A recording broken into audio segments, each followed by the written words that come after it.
closer to your doorstep.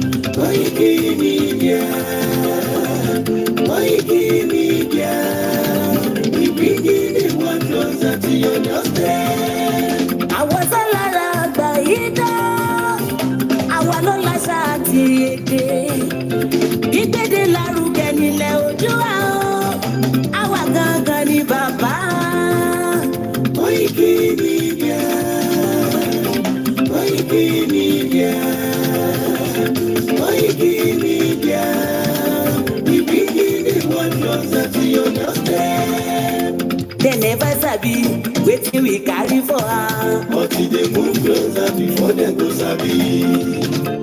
I said they never know wetin we carry for body, but they move closer before they go sabi. Ọ̀kín lọ lọ́jà ẹyẹ, ìléhùn ló ló lájú. Ẹyẹ tó lórí kodò bí àdán ọgbẹ́jẹ lẹ́nu. Ká ṣiṣẹ́ fún ilẹ̀ bàbá wa, ká ṣiṣẹ́ fún ìlú bàbá wa.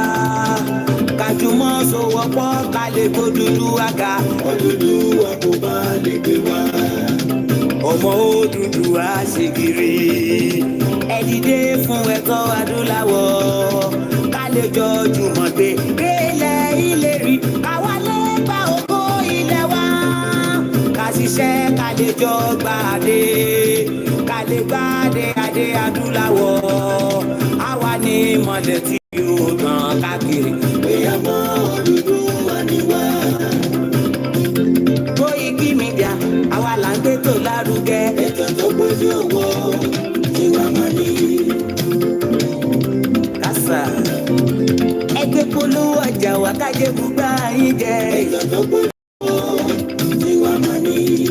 À ń gbé tó lárugẹ, à ń gbàsà lárugẹ. Ètò tó gbójú owó tí wàá máa ní.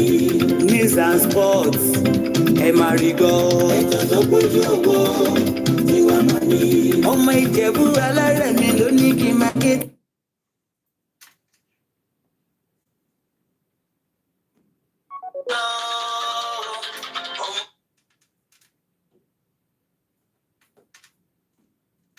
Koiki Media, we're bringing the world closer to your doorstep. Koiki Media, Koiki Media,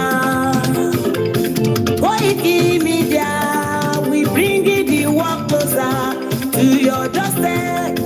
Koiki Media, Koiki Media, Koiki Media, we bring the world closer to your doorstep. Àwọn sálára àgbà yìí dá, àwa ló láṣà àti èdè. Ìgbéde lárugẹ lẹ ojú àwọn, àwa gangan ni bàbá. Koiki Media, Koiki Media, Koiki Media, we bring the world closer to your doorstep. They never sabi wetin we carry for her, but they move closer before they go sabi. I said they never know wetin we carry for body. But they move closer before they go sabi. Ọ̀kín lọ lọ́jà ẹyẹ, ìléhùn ló ló lájú. Ẹyẹ tó lórí kodò bí àdán ọgbẹ́jẹ lẹ́nu. Ká ṣiṣẹ́ fún ilẹ̀ bàbá wa, ká ṣiṣẹ́ fún ìlú bàbá wa. Kájùmọ̀ sowọ́pọ̀ ká lè kó dúdú àga. Òdúdú wa kò bá lè gbé wa. Ọmọ Odùduwà ṣègìrì. Ẹ dìde fún ẹ̀tọ́ adúláwọ̀. Ká lè jọ jùmọ̀ gbé délẹ̀ ìlérí. Àwa lè gbogbo ilẹ̀ wa. Ká ṣiṣẹ́ ká lè jọ gbàdé. Ká lè gbàdé adé adúláwọ̀. Àwa ni mọ̀lẹ́ tí yóò tàn káàkiri. Ọmọ Odùduwà ni wá. Koiki Media, àwa là ń gbé tó lárugẹ. Ètò tó gbójú owó tí wàá máa ní.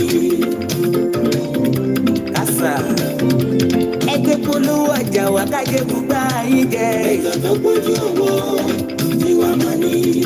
À ń gbèsò lárugẹ, à ń gbàsà lárugẹ. Ètò tó pójú owó tiwa máa ní. News and sports ẹ máa rí gbọ́. Ètò tó pójú owó tiwa máa ní. Ọmọ Ìjẹ̀bú alárẹ̀ mi ló ní kí n máa ké tantan. Koiki Media ọ̀rọ̀ lágbájúmọ̀ mi o. Máa bá ṣẹ̀rẹ̀ lọ o. Ọmọ Yorùbá nìyẹn, ọmọ Yorùbá tata o. À ń gbádùn rẹ, ọmọ Ìjẹ̀bú alárẹ̀ mi. Ṣẹ́yìn lọ máa fi dìbò tẹ̀ mọ́lẹ̀ o. Ẹ̀yin lọ́mọ onígbò máa ń dé máa dé. Ẹ̀yin lọ́mọ onígbò máa wọ̀ o. Igbó máa wọ̀ kájòjì ò gbọ́dọ̀ wọ̀. Àjòjì tó bá wọ̀ bẹ́ẹ̀ á tẹ̀lé ní ẹbọra. Ẹ̀yin lọ máa náwó kóyìnbó tó dé. Ìgbà tó yìnbó dé o, owó náà dẹ́ tún pọ̀ sí o. Koiki Media ṣàwa ní bàbá. Koiki Media àwọn ní bàbá. Koiki Media àwọn ní bàbá. Àdáńtọ́ àtúnpèrè gidi. Koiki Media àwọn ní bàbá. Àwa là ń gbé tò lárugẹ jẹ́ ká jọgbọ́ o. Koiki Media àwọn ní bàbá. Àtúnjàfẹ́tọ̀ ilẹ̀ wa fẹ́tọ̀ ilẹ̀ Yorùbá. Koiki Media àwọn ní bàbá. Ọmọ Òdùwà ni wá o tọkàntọkàn. Koiki Media àwọn ní bàbá. Ikú tó ṣe bí lébi òsì àdìmú bàbá yọ. Koiki Media àwọn ní bàbá. We bring you one closer to your doorstep. Koiki Media àwọn ní bàbá. Afẹ́fẹ́ tó ń fẹ́ o tó kàn yòókù lára ni. Koiki Media àwọn ní bàbá. Àpèrègèdè Olódùmarè ló fún wa ṣe. Koiki Media àwọn ní bàbá. Gbogbo ayé ẹ gbọ́, àwa ní bàbá o. Koiki Media àwọn ní bàbá. Ẹ máa bọ̀ wá ẹgbẹ́ polówó ọjà yín wá o. Koiki Media àwọn ní bàbá. Òdúdú alágbèdá ní òtítọ́ lágbèdá ní. Koiki Media àwọn ní bàbá.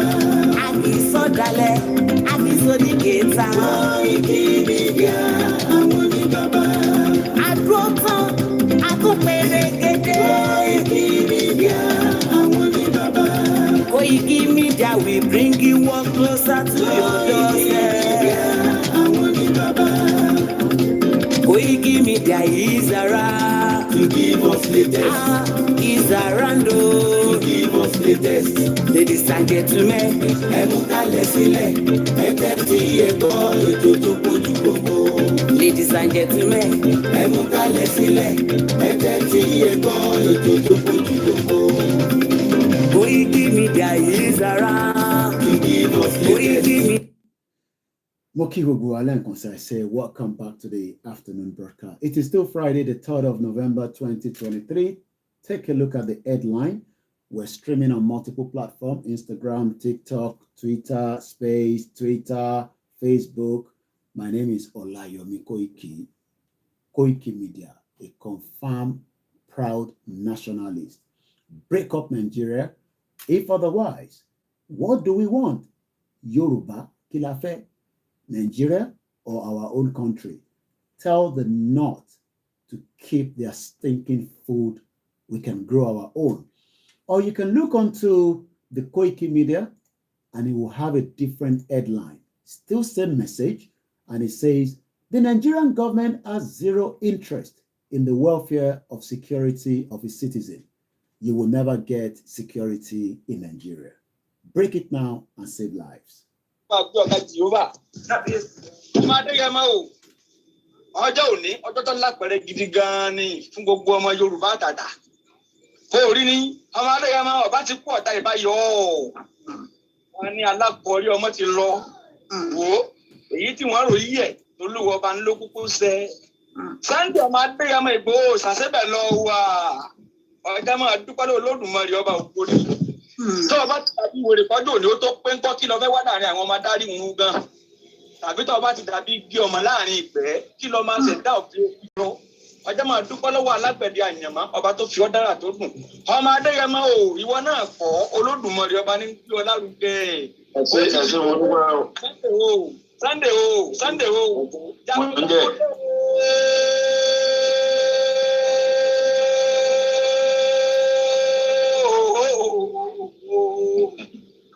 ẹsẹ wọn dúpẹ́. máa gbọ́ àwọn ti gbogbo olùgbọ́n máa Adéyẹmọ o ó dé wọn mọ́lẹ̀ bákábáká wọn ò lè mí mọ́ ó ti kó wọn láyà jẹ́ wọn ò lè sóge ó ṣẹ̀rù bà wọ́n ọjà wọn láyà wọn ò lè mí fín mọ́ ó ti fi ògbójú ńlá fọ́ igbá oró ní èyẹ dànù. ọmọ Adéyẹmọ sọ pé àwọn ọba tiẹ̀ ọmọ ọkọ lógún ọmọ àlè ìwọ náà bí bàbá dojú dé àfihàn bí ọba ṣe sí ẹjẹ àfọ kí ni bẹ nínú ọgán ọmọ Adéyẹmọ ti ń dún mọ̀wúrú bí ọ̀pani kọ́ pani bí ọba ní pani kó yé dún mọ̀wúrú mọ̀wú Sunday ọmọ Adéyẹmọ ó ti di bí àlọ́ yìí yé ẹjẹ ọmọdéwọ̀n mú ewé kókò tó bá lè bí ọmọ bẹ́ẹ̀ tó bá fẹ́ fọ̀yà kọ́ máa fọ̀yà gbèrègbèrè sàǹgbà ọ̀rọ̀ máa fọ́ kù.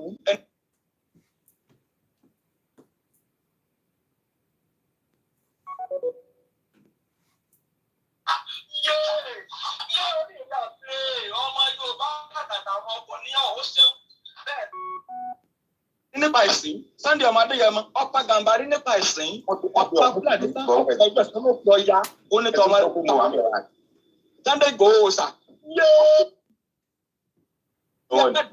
pẹ̀lú àwọn bàbá rẹ lọ òròlú ọmọ fẹlá ọlẹ́nilé mo sùn lẹ́ẹ̀kan ọmọ ajá yẹn yẹn nígbà bàbá rẹ mo délùú mo dáhàrin òde wọ́n di méjì bá rẹ̀ ta àlọ́ méjì bá rẹ̀ ti àgàdà yín ó di méjì bá rẹ̀ gbẹ̀ndínlógún ó kan ilà àárọ̀ bẹ́ẹ̀ ní kókó ilé wa sàgàdà nínú bí àwọn rẹ̀ ọmọ gbọ́dọ̀ ọlọ́kọ̀ iná ń sowó akọ̀níṣẹ́ ọlọ́kọ̀ iná sì gbà lẹ́kẹ̀ ọmọ Adéyẹmọ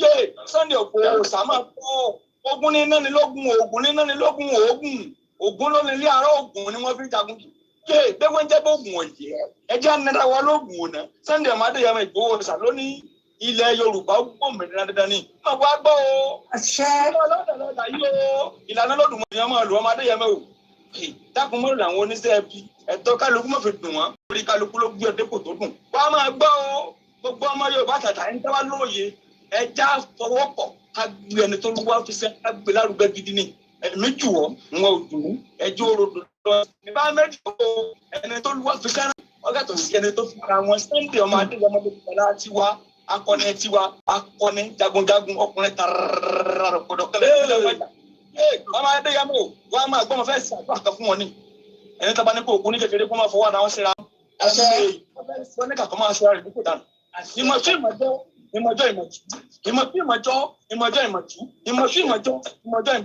ayóyè pọ̀ ní kó lọ́wọ́ ọ̀run wá kékeré tó kékeré ìdáhọ́ inú ọmọ gbẹ̀yìn agbẹ̀dẹ òsì bàtàrí òní gbúrú òdòkó tẹ̀ máa gbọ́ àwọn bàbá rẹ tó ti wà níbùgbé dájọ́ wọn máa fọwọ́ tì ọ́ gẹ́gẹ́ ni àwọn alágbára jagun tí wọ́n ti jagun ṣáájú ilẹ̀ Yorùbá wọ́n máa fi ọ́ tì ọ́ gẹ́gẹ́ ni Oòduà Ọlọ́fin Ọbàtálá Ọ̀ṣọ́run Àjàká Àjàngẹ̀tìẹ̀lẹ̀ ẹ̀fúnfọ̀fẹ́rí lánàfọ́kúnlá òun lẹ̀ mẹ́rú ọmọdékùnrin sábà aborílá aborí kòkó alùpùpù àgbà àkútù ògèdè ìgbé agbógungbòrò olè jẹ́sà Ṣàngó.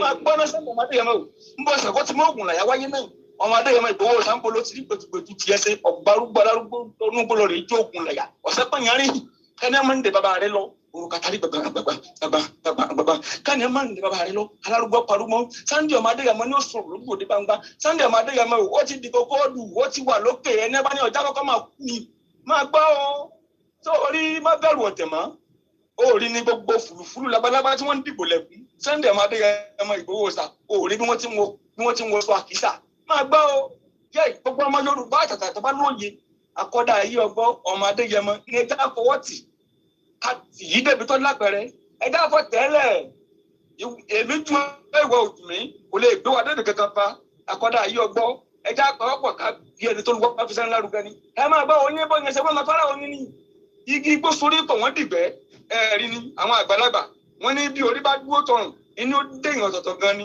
Sunday ọmọ Adéyẹmọ yé máa bá ọjọ́ òní ọjọ́ burúkú tó lápẹ̀rẹ̀ ni ṣùgbọ́n àwọn tí wọ́n ṣerú ẹ̀ wọn ò lè mú jẹ́ má ṣe pé ṣùgbọ́n nu rẹ̀ gbogbo nǹkan ọba tí wọ́n ṣe padà bọ̀ ìmọ́lẹ̀ thank you àrò ọ̀rọ̀ mọ́ gbogbo nǹkan ọba tí wọ́n ṣe àrò ọ̀rọ̀ mọ́ àwọn tó mú kọ́tò ò ná wáyé má ṣe pé o ṣùgbọ́n má jẹnu rẹ̀ ó gbófo gbogbo ń tọ́ pátápátá àrọ̀ ní ọmọ àrọ̀ mọ́ orí bẹ́ẹ̀ wọ́n máa fèyíṣe lọ́lé wa kì í ṣe é mọ̀ wọ́n lè bí nílẹ̀ rẹ̀ wípé tàbí kọrin ìwòtọ́ lápẹẹrẹ lágbájá ní tàmẹ́dọ́ni ìmọ̀lẹ́ akéwìrè ọmọ wọn lọ́gbọ̀mọ̀ṣọ́ àkílété mo bólúwa mi dúpẹ́ mọ́ bẹ̀rù àgbà. a kí bàbá wa ìmọ́lẹ̀ mo kí gbogbo akáàkiri ibi tí ẹ bá ti ń fẹ́ darapọ̀ mọ́ wa ní ọjọ́ Jímọ̀ olóyin mo kí yín ní TikTok, Facebook, Twitter. Kí la fẹ́ sọ̀rọ̀ lé lórí ǹjẹ́ ìjọba Nàìjíríà ǹjẹ́ ìjọba tí ó ń tọ́jú aráàlú ni ǹjẹ́ ìjọba tí ó ń wo ti mẹ̀kúnnù mọ́ tiwọn àti pé kí nìdí tí a ṣe ń sọ pé a fẹ́ kúrò nínú ibi tó ń pè ní Nàìjíríà lọ́wọ́lọ́wọ́. Orúkọ tèmi a máa jẹ́ Ọláyọmí Kóìkì tí gbogbo yín mọ̀ sí Kóìkì Media. Mo kí gbogbo lélẹ̀ nǹkan sí pé ẹ káàbọ̀ sórí ètò náà.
Once again, a very good afternoon and welcome to the transmission. Let's listen to this before we go into the program. Ọmọ Yorùbá ayé wa o. Tẹ́tẹ̀ bá wọn lúrò yẹ kó mọ̀ pẹ́ dá. Torí ẹni tó bá kọ̀ tí ò dúpẹ́ orí ẹgbẹ̀fà. Inú wọn ti pẹ́ gidi náà orí ẹgbẹ̀je níjọ. Ìdí àti abárè tí àwọn Yorùbá UK Central Office parapọ̀ sàṣẹ̀rò nínú ìmọ̀ ìjìnlẹ̀ wọn. Tí wọ́n sì ya ọjọ́ kan àrà ọ̀tọ̀ sílẹ̀ fún ìdúpẹ́. Lórí ibi àti bẹ̀rẹ̀, ibi àpàdé àti ibi tá ń lọ láìpẹ́. Àkọ́kọ́ rú ẹ̀ tí àwọn èèkàn lókọlókọ ọmọ Yorùbá lágbàáyé yóò mọ parapọ̀ fún ọ̀dọ́ kan sọ wípé Olúwa ó ṣe é. Bá a sì ti máa láǹfààní láti máa pàdé àwọn olólùfẹ́ wa gbogbo. Láwọn tí wọ́n jó nígbàwọ́ fún ètò ìdúpẹ́ yìí. Bẹ̀rẹ̀ látòrí Yorùbá UK Central Office fúnra lára wọn gan. Tí wọ́n jó ní nǹkan là ń jọ ṣe. Kóìkì Media tí wọ́n jágbẹnusọ fún Dr. Sunday Igboho Òòṣà. Gbẹ̀dú magazine ti ka lára rẹ̀. Dr. Sabi Talk Show. Sanfatis FM. Gbogbo àpapọ̀ Yorùbá World Congress àti Yorùbá World Media lágbàáyé. Ọjọ́ ọpẹ́ lọ́jọ́ àbámẹ́ta lẹ́yìn tó jọjọ́ kejì oṣù kejìlá ọdún tí a wà yìí. Ní Abadashas Action College, Pips Road Side, Pips Road, London, SE14 5SF, UK 135 Pips Road, London, SE14 5SF ni ó ti máa wáyé. Bẹ̀rẹ̀ látago mẹ́ta ọ̀sán títí di agogo mẹ́wàá àṣálẹ́ UK time. Ọ̀fẹ́ àti ìrọ̀rùn ní ètò jíjẹ mímu ọjọ́ náà mọ bọ́ sí fún wa. Tá ò sì ní gba kọ́bọ̀ lọ́wọ́ ẹnikẹ́ni fún owó ìwọlé. Tó jásí wípé gbogbo ẹni tó bá fẹ́ wá sí bí ètò ìgbà yìí lọ́jọ́ náà ó gbọ́dọ̀ gba tíkẹ́ẹ̀tì wọlé rẹ̀ lórí Eventbrite. Lọ́kàn tẹ́ bá ti tẹ First Yorùbá Community in UK Meet and Greet Thanksgiving. Lẹ́wọ̀n láǹfààní àti forúkọ yín àti àwọn tó bá fẹ́ tẹ̀lé yín wá síbi ayẹyẹ yìí kalẹ̀ lọ́fẹ̀ẹ́. Ẹ má gbàgbé wípé ètò tíkẹ́ẹ̀tì wa yìí dá lórí first come first serve. Fún ẹ̀kúnrẹ́rẹ́ àlàyé síwájú sí i tàbí tẹ́yin gan bá nírànwọ́ tẹ́ fẹ́ ṣe fún wa. Kí ètò yìí lè wáyé kódò kí gbọ́ngbọ́n kan sí i. Bóyá yìí náà sì fẹ́ sọ kéèsì bísínẹ́sì tètò náà bá ń lọ lọ́wọ́lọ́wọ́. Ẹ lè fàtẹ̀jíṣẹ́ sọwọ́ sí wa látòrí ímeèlì wa ecco@yukgb.org àbí kẹ́ pè wá lórí 073-671-52852. Bákan náà ní ẹ lè pè 073-940-562. 6 tàbí kẹ́pẹ́ 077-609-86460. ọjọ́ ìdúpẹ́ ọjọ́ ayọ̀ fún gbogbo ọmọ Yorùbá lágbàáyé. Yorùbá World Media ló kéde lórúkọ gbogbo ọmọ Yorùbá lágbàáyé. àwa la jẹ́ kọjá sí olóyòlò ojújú àgbẹ̀ wa o. mo kí gbogbo alẹ́ nǹkan sí mo kí Mr. Jack Olúṣọlá. Ó ní olórí burúkú ni ọmọ Ìgbò traitor níjàre, ìyẹn arákùnrin tó ń sọ pé terrorist ni olóyè Sunday Igboho. We don't joke with our leader and our heroes. Olóyè is one of our greatest presently. Tá bá ń sọ pé ànábì. As far as, look, this is my Quran. I was born a Muslim. I have Christian Bible at home. I attended a Christian school. All I was told ever since I was growing up was that there was two religions. I was never even told that we have our own traditional religion until certain things. Oh yes, it's your. We started understanding that but we were given the impression that you don't go around these people. But it is cool to go around the pastor and imam. At the age of 40 plus now, Oloye is my own prophet. Because I never met Prophet Muhammad sallallahu alaihi wasallam. I never met Jesus Christ. But I can see Oloye. I spoke to him about 3 hours ago. I check on him all the time. He's doing very well where he is with his family. So if we are now saying that somebody sits somewhere and try to castigate Oloye Igboho like this bomb bastard young man called Nisama Isiengbon, olórí burúkú èèyàn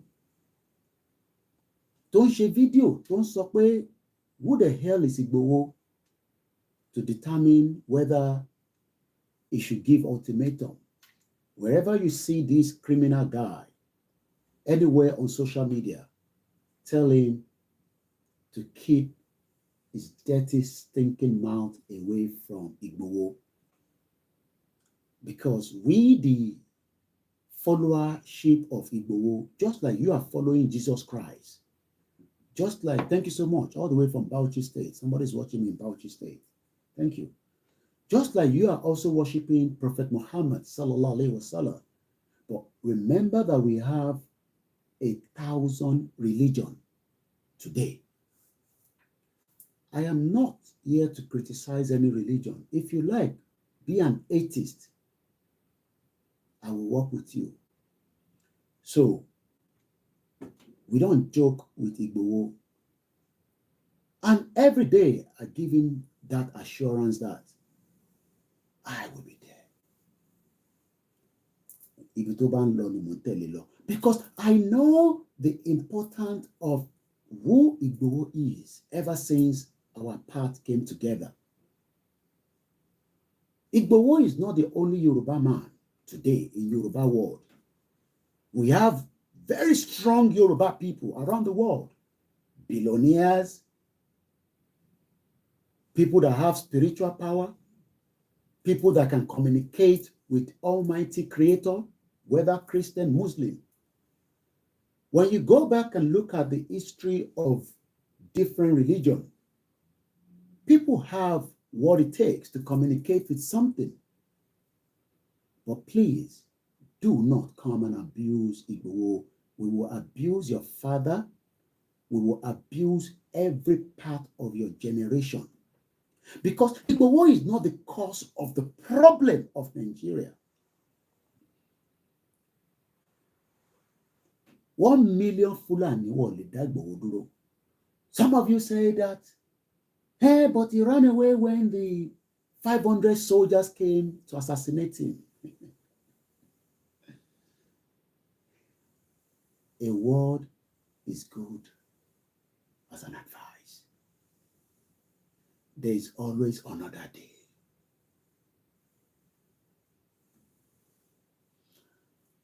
I send greetings to gbogbo Yoruba pátá. And let me quickly just appreciate, just to show you that we can see you there in the comment section, because we have become family. I don't have a problem with anybody that wants to support Tinubu. It is your right. If you like, support him. I make sure that I had my lunch before coming out again. Look, apple juice. That's what I drank. I hope that Tinubu can offer you the same thing. I am not saying that Tinubu is the cause of all the problem in Nigeria. But while Tinubu is the current president today, we expect him to provide basic necessary things of life. And the most basic is security. Any country that doesn't have security, I say shout out to Mr. Silver Badmos. You say good afternoon, sir. I will say good afternoon to you, sir. You also say evening, sir. Welcome back. Ekimi nirole, ekimi loson. And I'll take it, because if I go to Japan, they are already almost going to bed. I love the world. It is very good. I don't know whether some of you love the world that we are living today. I've been listening to the speech coming out from Lebanon. The world is getting interesting. I don't know whether some of you know what they call Lebanon. I have also been listening to Anthony Blinken, so I don't become biased. I love the world. I don't know whether you love the world, but Igbowo and Babakitoye is saying that the Yoruba people are not getting welfare and security from what is known as Nigeria today. I would like to appreciate my family, my wife, my children, my mom. I'd like to say good afternoon to Mr. Jimo Gasikia. You say Akune Koiki Asakune Kitia Tiboluko Eru Awon Fulani Hausa Niye Ni Agbara Eledumare. I don't know whether what you are saying, I don't know what it means, whether you are abusing me, whether you are greeting me, but I can do something so that I can make it easy for myself. Let me go and translate what you just said. That is the beauty of technology. So I'm going to do a translation. So I'm going to allow these to pick on what I'm writing there. I don't know. You say, I believe that is Hausa. Is it Yoruba? Translate to English. Kimisha. Elédùmarè aboni níjọkan. Abori níjọkan. Eshegoni babawa. I go down there and I greet again. Jack Olushola says, that stupid boy called Nizama calling Majasola a terrorist. Can you imagine that? This Olori Buruku, see, our generation only kusibita shonwa. Gbogbo generation pata the terrorist mapa. He is not in Nigeria. He lives outside Nigeria. One bastard. Mukezi dollar. And this was sent to me from somebody in America saying, Blinken, obligation to self-defense belongs to every nation. I love when people do screenshot of something that they know that me, I like it very well. We will defend ourselves. But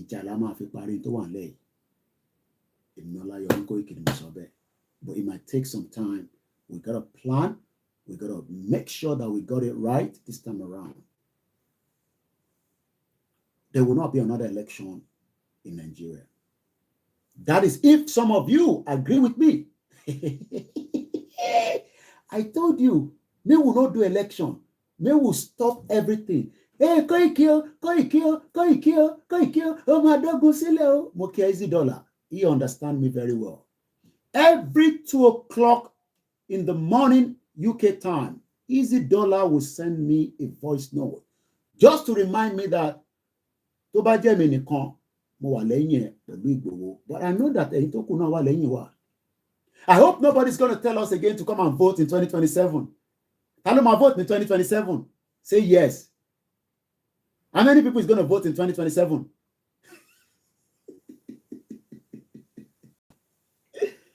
Mo ní ẹ má jẹ́ ká vote. Don't bring your religion to this place. Take your religion to your worship center. This is an activist section, self-determination. And I love that my uncle that sent this from America said, Koiki mo kàn ní kí n screenshot eléyìí. You see it? Anthony Blinken said, everybody has obligation to self-defense. I love Biafra. Irin-sírin làwọn ń lò nísìn. Àwa sì ń lo ọ̀rọ̀ because we don't have the weapon to fight. But I have this in my mouth that I always look forward to Igboho say, just go and deliver a message. I cannot deliver a message when Igboho doesn't send me, apart from my own program. But my own program as well, I can take it to anywhere. They are telling the Israel to defend themselves. Right to defense is something that we must accept. We will defend ourselves. And now come and tell me, hey, we're going to need this guy here. We need our own military. We don't need anybody. We don't need no military. But the first thing I want us to remind ourselves is the Nigerian government have interest in our welfare and security? If not, we must not allow another election. Because if we are not giving welfare and security, don't start campaigning for another election because it will be the same thing. Let's burn our energy and say enough is enough and stop it. But you don't want to stop it because we are lazy people. We dey fear too much. I don't want to play fella because I'm trying to make sure that in the next year, I'll probably stop using anybody's video. I'll just do my program straight up. I'll do a lot of reading.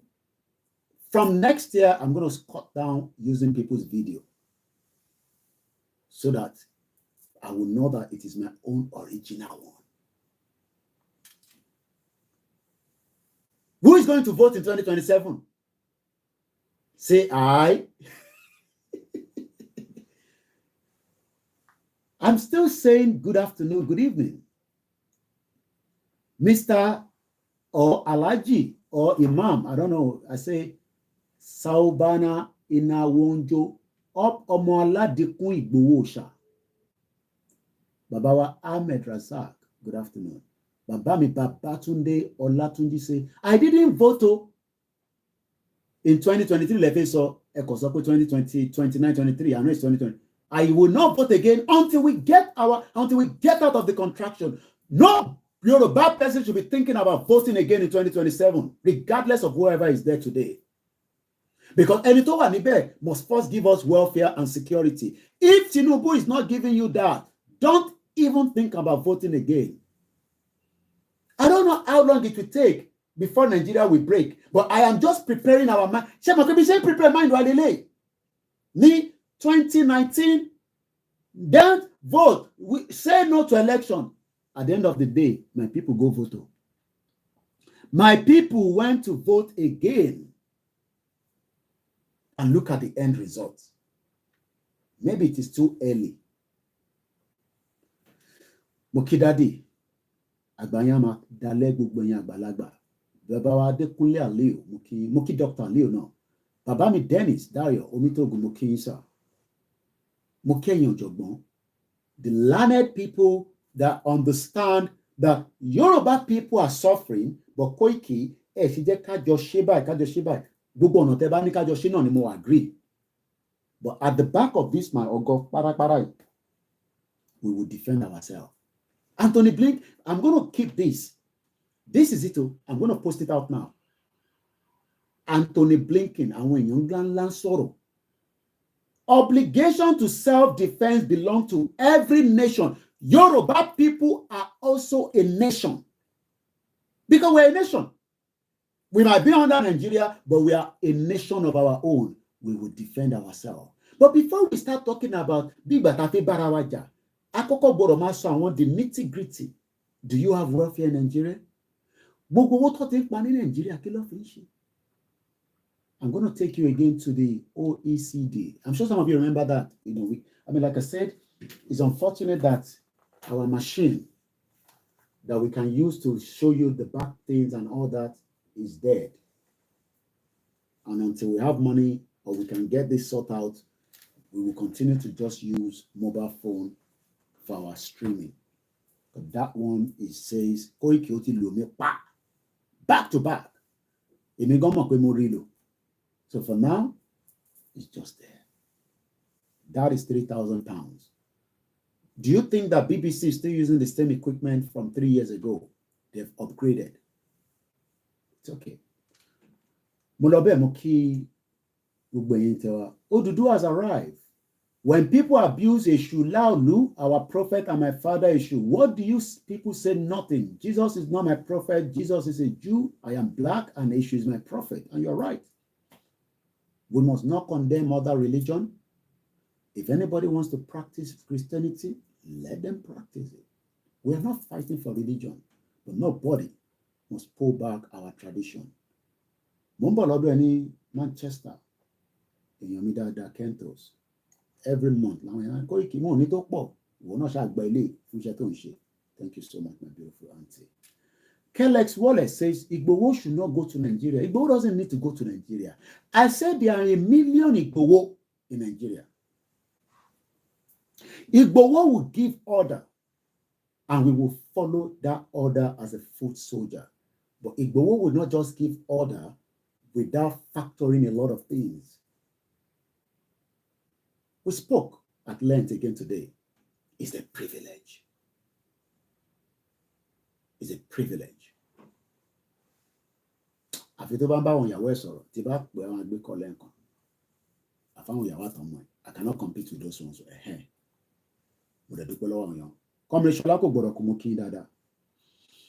Mr. Kel Wallex says Sunday Igboho should just watch and see what goes on, considering the empty threat of the northern fools.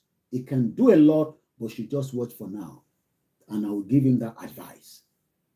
Mani, Bami, Lori's program, let me. I continue to so. I want you in a sha mashiba kema wo. Ono da, ono wa nu ibale. Osha. Calculator lórí ẹ̀. A fi ọ̀wọ̀ fọmọdé, a fi ọ̀wọ̀ fàgbàlagbà. A dẹ̀ máa wò báyìí. Bí wọ́n ṣe sọ. But ara ń ta pé our welfare is not there. Our security is not there. Wọ́n bí Fúlàní 1 million dá kó jẹ́ Ìgbòho nìkan. Àwa ò mọ Ìgbòho, àwọn northern mọ Ìgbòho ló ṣe ń react. Mo ń gbọ́ bàbá lẹ́kìtì lánàá, lálẹ́ àná. Àwọn ọmọ Yorùbá ò mọ Ìgbòho. Àwọn mọ Ìgbòho mo sọ fún yín pé ó lé àwọn ohun kan tó jáde ní the same 2 years ago báyìí náà ni. Ọ̀rọ̀ tó ń sọ àwọn northern consensus yẹn, wọ́n wá soft landing lọ́dọ̀ wa ni. Maybe some of you don't know that. They are looking for soft landing. Talon run jẹun, àwa là ń rà now. No be ẹnu, no be play. Tí olóyè Ìgbòho bá sọ pé gbogbo oúnjẹ wọn ò ní wọ ilẹ̀ Yorùbá, bá àwọn ọmọ mi máa jáde. But we are not there yet. So, like somebody said yesterday, they are trying to provoke us. But ẹ̀yin ọmọ Yorùbá ní Kóìkì, àwa la ní ọgbọ́n àti òye. Ìyẹn ló ṣe ń pè wá ní ọlọ́gbọ́n. They want to provoke us. They want Igboho to react. Bombastic. Wọ́n fẹ́ kí Igboho kó react. Mo kí ẹ ní gbogbo Woolwich, Bishop Adesina. I am on the backup channel. I am live here. I have many cameras. 1, 2, 3, 4, 5, 6, 7. 7 cameras. And I have those that are listening to us on the MixLR. And maybe I should even use this one. Should we make a little bit more interaction? Call in, questions and answer. I think we should do that. Mokiyami, First Bank. I won't give. Share our code kan wà tí máa ń lò lórí program. Because àwọn kan ti pè mí 3 years ago pé Koiki ọmọ kú iṣẹ́ takuntakun mọ́ mi. What is jẹun àrùn nínú banking system Nigeria? How many of your parents work in the bank and you were thinking, I call on phone care, one of my aunts, I can mention her name, the Abuaba family. What more about dọ̀tí lọ́wọ́ ìyá yẹn rí? Gbogbo time tó lórí bank tó fi tọ́lọ́ fi sọ pé àsìkò tó mú wọn lọ. A máa ń dúró kí ìyá yẹn wá kí wa ní every Friday. Tó bá ti kí Jímọ̀ tán. Tó ń bọ̀ láti wá sí phase 2 because owó tó máa gbà lọ́wọ́ ìyá yẹn brand new note ni. Àwọn olówó nìkan ló ná tún. How many of you have managed to see a brand new note and when was the last time? Akànrí lórí ẹ mọ̀ pé orí social media láti máa ń rí brand new note. That is how bastard that country is. Ṣé mọ̀ pé owó tuntun ló yẹ ká máa rí ná? I don't like touching the naira each time I go to Nigeria because what if it means in bra and I have to be in Yami? What if it means in Orishirishi? So I try to avoid touching this money anytime I go to Nigeria. Moke Prince Jejeman, even though our path has not really been very straight, and I understand, but you're still a brother because we have done a lot together in UK. But you know what I'm talking about, and I'm not going to go into that. One thing I want to remind us all the time is Moke Omobolaji, Sonke Moke, Mr. Taiwo, Olowo Dosan said, we don't want the northern food. Igbowo nìkan ló lè sọ̀rọ̀ ẹ̀. If Chief Dr. Sunday Igbowo says enough of the food in the southwest, that will be it. But we are not going to react. Let them be reacting like they want. You know when you take chloroquine, you know how chloroquine won't react to me. Yeah, Igbowo ti sọ̀rọ̀. Yeah, you know chloroquine go to eat your body. They'll be bomb bastard. Who the hell are the northerners to tell us that they will stop bringing their food? All that food they should take it to Borno State inside the IDP camp and feed the people there. We don't need their bloody hell food. But it is the responsibility of Bola Tinubu to now make sure that the southwest part of Nigeria must be equipped enough to be taken care of welfare and security. Give us those two, and then the Yoruba people will take care of themselves. Give the Yoruba people security and a bit of welfare. Isba went into a dormitory, a female dormitory, and go on the page on Twitter or Instagram, you'll find the video there. I'm not, going to play that to you. We don't want those kind. I want my wife to wear anything she feels comfortable in Yoruba land without anybody intimidating her. Just like when I go out there, even in the bloody weather as cold as it is, I don't want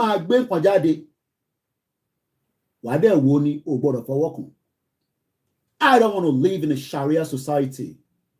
I want to live in a society where my welfare will be well taken care of. So the question I'm asking is the government going to take care of your welfare? Let me come down strictly to Akin Games on the MixLR.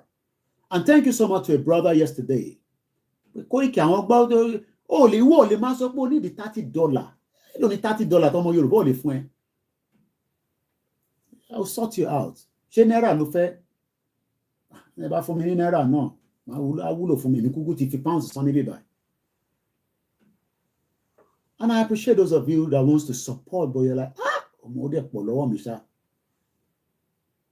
thank you so much to that brother. Baba kan pè mí Koiki show our live. Mo fẹ́ dá sí program. Mo ti wà live báyìí nísìnyí gbogbo ẹni tẹ́ ń wá live. The problem is I can't give a time constraint that when I'm coming live. If I have a proper studio, I can give you a time and say Koiki will be live and I'll just go into the studio. But I can't tell you that now because it's not possible. So I expect everybody to have at least some of our platforms that if I go live, it will show you notification. And forget about the numbers of people watching us. Olóyè sọ̀rọ̀ through Koiki Media as a spokesperson. Gbogbo Nàìjíríà mi, èyí tún sọ pé Facebook mi, èèyàn mẹ́rin ló ń wò. Kábíyèsí Elédùmarè. 200 million people heard about what Igboho said. 7 days, the whole Nigeria was shaking. Chloroquine me. Àtútútọ́jú tó kù. Now they want to provoke us. They expect Igboho to come out again and say something. Igboho dey inside Igbale. If you don't know the meaning of Igbale, ask in the comment section. Ẹni tó bá ní kọ́kọ́rọ́ ló ń ṣílẹ̀kùn. Everyone can follow 2 by 2. So make a waste of time. I want you to jam talking me. What to bet? Olóyè Igboho. Igboho Òòṣà. Igboho Òòṣà. Now go buy me coordinator. Mo ní ẹ̀rí tí mo sign ìṣe láàárọ̀ ẹ̀ wọ́n ní mo rí. Wọ́n ní mo ti dá ọ̀wọ́ yẹn lọ ọmọ àlè ni. Ọmọ àlè ni. Wọ́n ní ọmọ bóní. Mo náà wọn Fúlàní ni. Bí àwọn tí Fúlàní kò gbé Nàìjíríà o. So let's come back into the program. I would like to appreciate all our mothers, our fathers. Alan Conde. I almost missed the other side of the comment coming from Koiki Media.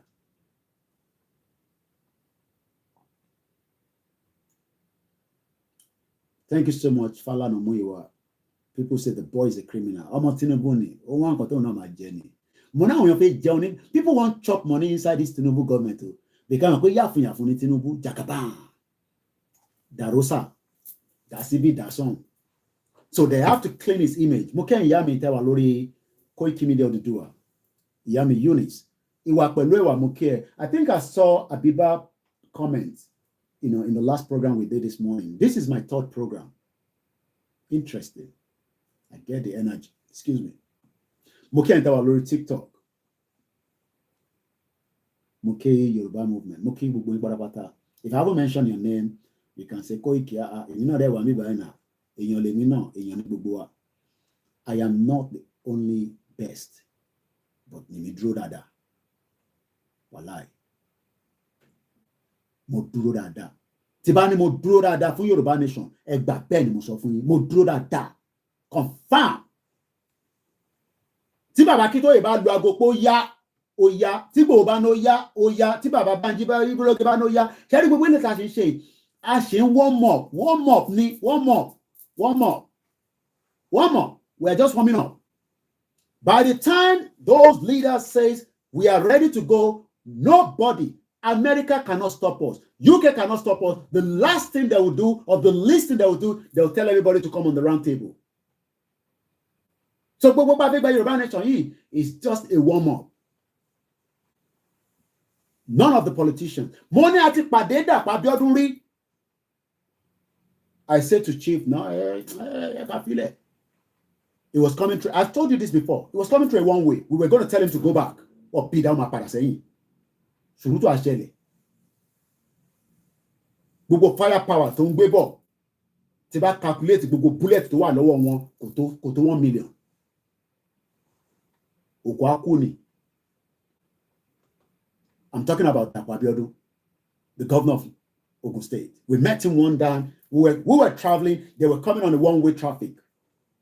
And Chief wanted to tell him to go back.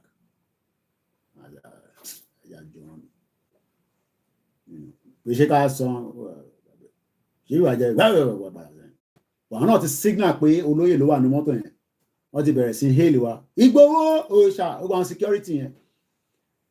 Sherry, what we are saying that the welfare of the Yoruba people, or let me not be biased, the welfare of Nigerians is very, very important.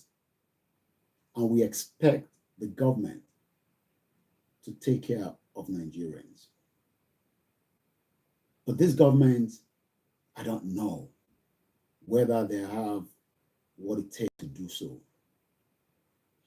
I am getting concerned. There will be more crime in the new year. TJ Baba, shout out to you. And I guess 1, 2, 3, 4, 5. You're probably about 9 o'clock in the morning. I don't know whether you're on your way to work or you're working night. People are working day and night abroad. It is not easy. So what we want to do is just to look at the Nigerian economy. Experts say Chinese import is undermining local production. We should not be used for other countries to survive. I want to survive. Or shall we survive? Do we want to survive? Even as you, as a Nigerian, do you want to survive? And if you want to survive, how are you going to survive? We must first ask for welfare and security. Our welfare, 8 a.m. in California. California, baby. Thank you so much. I thought as much, either 5-6 hours. So you're probably same state with Babarupori. Moki went to California. Mokini, Miami. Mokini, Houston. Easy dollar, my brother. Thank you so much. Let us always remind ourselves that around the world, Nigeria is seen as a country that they can continue to use for their own selfish interest. But it is entirely up to us to say, enough is enough.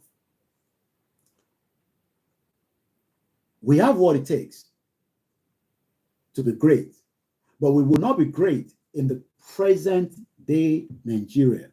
We will never be great. So if your expectation is that we will be great in the present day Nigeria, please take that away from your mind. We can never be great. I would love us to be great, because when I start looking at some of the statistics, and I went back, I've never even gone through as far as this with our OEC world, which gives us statistics, data, and everything that we need to know. So I went back, and I'm going to share that with us right now. So I was looking at the data. We normally know that Nigeria, overview. In 2021, Nigeria was the number 30 economy in the world in terms of GDP. How does that reflect to you as Nigerians? So whatever I'm saying now, into a mama below anyway, how am I enjoying all these numbers, figures, with my family? Because if we are told that certain things, like we're going to be hearing right now, reflect in our lives as people, as citizens of the Federal Republic of Nigeria. So why is it not reflecting? What is wrong? My check for care. Mr. Christopher Benga, Mr. Lolade Muki. Kilodetico reflect. Is something wrong? Or is it just for certain set of people? Ashatishe, I just spot you. Yada. Muki Anola Jirikoka. Muki Awajo. Muki Bugwanite Wanino, healthcare sector and every job that every one of us doing. Aziz Ola Muki Isa. The reason why we greet people is just to let you know that we know that you're there, and sometimes we might miss one or two people. Do not get upset. Do not get upset. Bishop Additional said that guy is from Akwa Ibom boy. He's sponsored by political party. He's just trying to make his own money anyway. But tell him not to ever mention Igboho. Mr. Oguntade Sheomuki. I remember my secondary school. There was a girl that son named Ogun something. And there was this biology teacher that always knock her off all the time. Now we realize that Ogun is a good name. Yeah. Something. I can't remember it's been a long time now. To preserve this, we must have a Yoruba country. And I'm not joking. If we don't have a Yoruba country, there's no way we can look, not that they are not trying in the present Nigeria to try to preserve. You can see the Osun State, Oshogbo is going on. People are doing different things. But to have a proper Yoruba, that does not disturb a Muslim. Now, Yoruba nation, we will take all the churches and bring them down. Nah. We are just saying that certain things that will mean that if I go to the bank, tí bá lọ sí bank nílùú ìnísìn, tí bá ń sọ Yorùbá sí wọn, wọ́n máa ní bí akọ́wá gbé mi lọ sí hospital pé something is not right. Or kọ́ ní bóyá mo gbọ́ English. If I go to the bank today, any of the high street bank, and I walk there and I say, they say good afternoon, kí lẹ wí? Hello, kí lẹ ń sọ? Now they will start understanding that there's something wrong. Yeah, I can go and do that and pretend. So what would then happen is, because we live in the UK where there's so much Yoruba people, and somebody might just say, kí lẹ fẹ́ sà? Mo fẹ́ sílé owó ni. Now they will translate what I want to the bank consultant or the banking hall or whatever. That means my language is not understood by the next person. So by the time we have Yoruba nation, Tabani Yoruba country tiwa, the first thing that will be preserved is that every government official, every government every government institution, be it the court.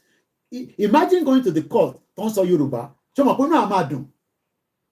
but all these corrupt elite, don't put on any lawyer, baby lawyer, senior advocate of Nigeria, they are all criminals. Every one of them knows that that country cannot work, but look at how much money they've made from the election now. They will go and wait again for 2027. Atiku has spent money. You think all these lawyers that were going back to back, they're going to be giving money. So every Nigerian knew or knows that there's a problem. And I'll give you an example. I mean, he's my uncle. I love him. I appreciate what he does, even though our path is different. And he spoke, he wrote something on his wall. And I'll tell you who I'm talking about. By the time I mention his name, you will know him very well. He's a Yoruba man. He has lived in the UK before. He's now into property business in Nigeria. I've been giving you some breakdown. He's a public figure. We can mention his name. He follows me, and I follow him back to back. I'm not talking about that one. No. That one, that one is not into property now. This one has a big property. He has an estate. He's also a very staunch supporter, I'll probably say, for humanity. He just wants Nigeria to be great. Most of them want Nigeria to be great, but the country cannot be great. And I'm talking about no one else but Mr. Babatunde Badamasi. Amen Estate, right? I hope one day he will give me, even if it's just one bedroom there, because I don't get money. This is what he wrote on his timeline 2 hours ago. Dear diasporans, the British handed us very bitter lemon, just like they did to India before us and Singapore after us. The other countries dug in, worked and made sweeter lemonade than the Brits could ever dream of. US, we allowed the lemons to rot and started squeezing them to get juice out. We can do better. I don't know how we can do better if we remain in Nigeria, but let's just read further. But we all, as a collective, have to choose like the Singaporeans once did, to be led by only the best cause, regardless of ethnicity, religion, or gender. That is a problem. We cannot have people that will lead us if we still remain in the contraction. But let's go further. I just read this before I went on air.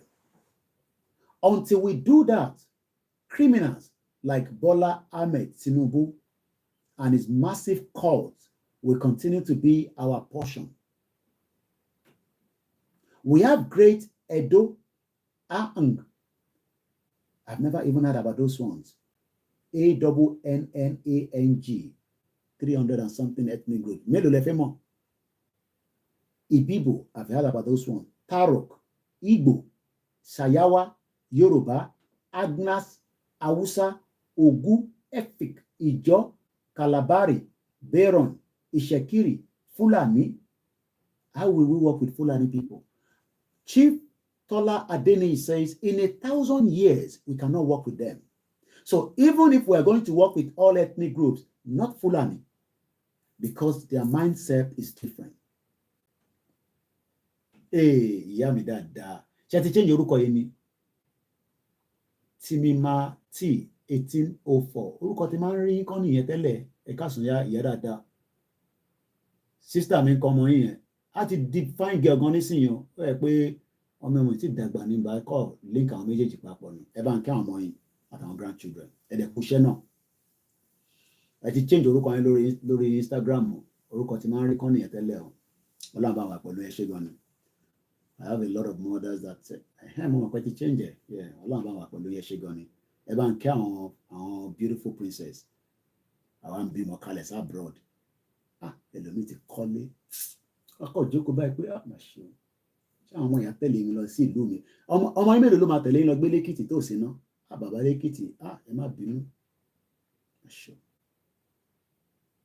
Ọmọ mélòó ló máa tẹ̀lé wa lọ sí Ìjẹ̀bú Òde? Tabatẹ̀ ṣe solar panel tá ṣe gbogbo ẹ̀.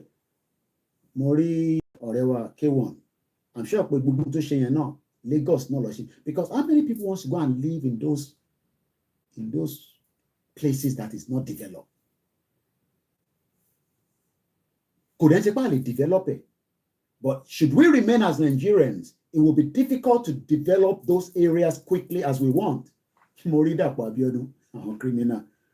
Ó ń gbé bọ́ọ̀sì kan káàkiri. Ó wà lórí Instagram page ẹ̀. Ó dà pé wọ́n ní gáàsì ló ń lò. Àwọn kan wá bẹ̀rẹ̀ pé títì wo ni I'm sure some of you have seen those buses in Ogun State.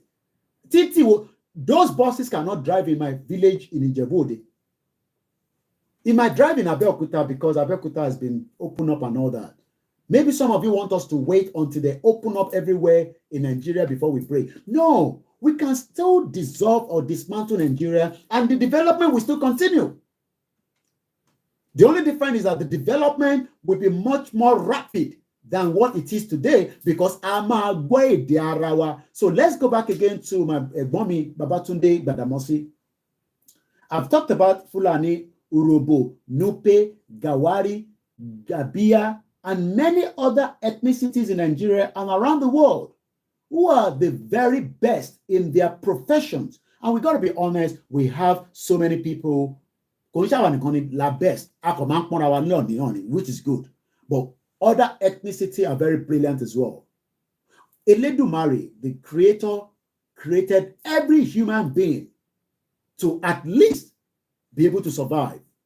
It is now how it is welfare nurtured, how there is security, and what other areas you want to talk about. Do not think about election now. Let us first be talking about key problem here before you start talking about election again. Because some of you are already preparing what in finish, all this little run around. Election is not our problem now. The problem facing Nigeria now is the identity of Nigerians. Who are we? And how do we resolve the problem so that it doesn't disintegrate into much more bigger problem that we cannot curtail? Because we will not be able to curtail it. We can still talk about it now, but the moment it goes into the firepower, it will be very difficult. But we will still come back on the round table. So why do we do that? So I'm still going to what my brother is saying there, Egbomi. So he says again that we have very best professionals among all the ethnicity in Nigeria. But we cannot come together to run a country. Egbomi, how do we want to run a country? It's giving a good argument. Okay, we want to run a good country. But in the north, they are not running the country as we want it. In the southeast, they are not running the country because they are probably biased. In the southwest, we are also marginalizing. How do we run a country? Oh, you want the southeast to come and take over Lagos State. You want me to also go to southeast and take over because we are Nigerians. You can see that it will be very difficult when we say that we should live as one block. But you know that I can become an expatriate in Biafra land. Do you know that many people that travel to Nigeria to work, some of them are not even qualified than some of our professionals. And you are well qualified than some of the expatriates that they are bringing. Most of the people, I don't say every one of them, half of the people don't go out to China, they are prisoners. Especially the one doing the laborer job. They are prisoners. And the same people will be the ones, they are super. How do we explain to Nigerians? I saw some OAU boys. They are doing skit. I don't know what they are doing. They on EFCC, on Tayu. And I love them. They're becoming very bold. I saw one of them say, if you want shoot gun, shoot gun. Since secondary school or primary school, I don't hear the sound of gun. It's getting there. Me, I did like. Look, those are the kind of things where me I did like. I don't pray, but I also at the back of my mind just say, just KFCC and let everything go back.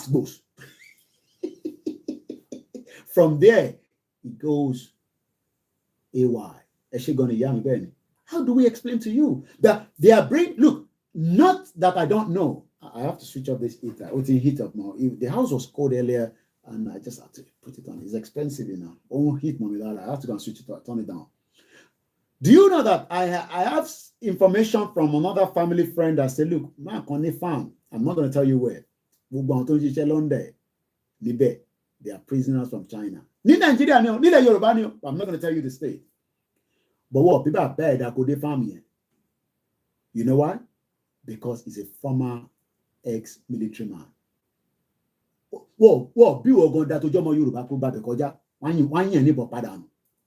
Because it is well secured.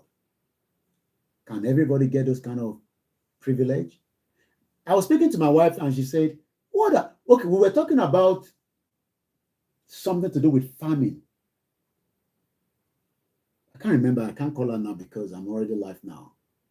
But it's got to do with something farming. And she was saying that Obasanjo farm, bomb bastard. Obasanjo was using his whatever produce from that farm as an export.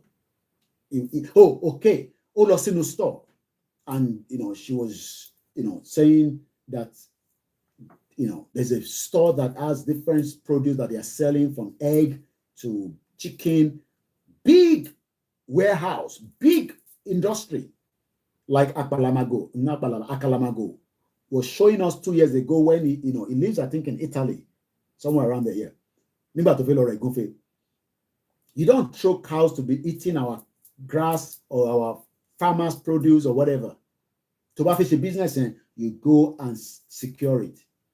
So then she mentioned Obasanjo. I said Obasanjo was never interested in the welfare of Nigerians. Bear with me. Let me turn the gas, the heating up.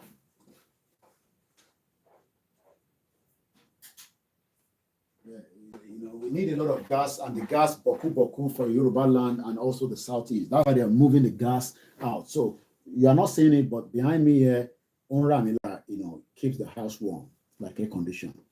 Kento said the only solution to break Nigeria to save lives, nothing come good. So let me go back again to what Egbawa Babatunde Gbadamosi, Amen Estate. This he posted on his Facebook page 2 hours ago. So he went further to say, until Nigerians reject criminality vigorously, violently, oh my God, violently. The moment we do that, the country will break apart anyway, which is what Showore is looking for. Showore is just looking for that avenue that everything will heat up and everybody will just flare up. But it doesn't get there because just like that, Prophet Taple Laroy says that he is praying that Nigeria should start paying 5,000 naira per liter. Then everybody will, we know go. Everybody ma your konko. Politician ma work back. Why work back? Kia.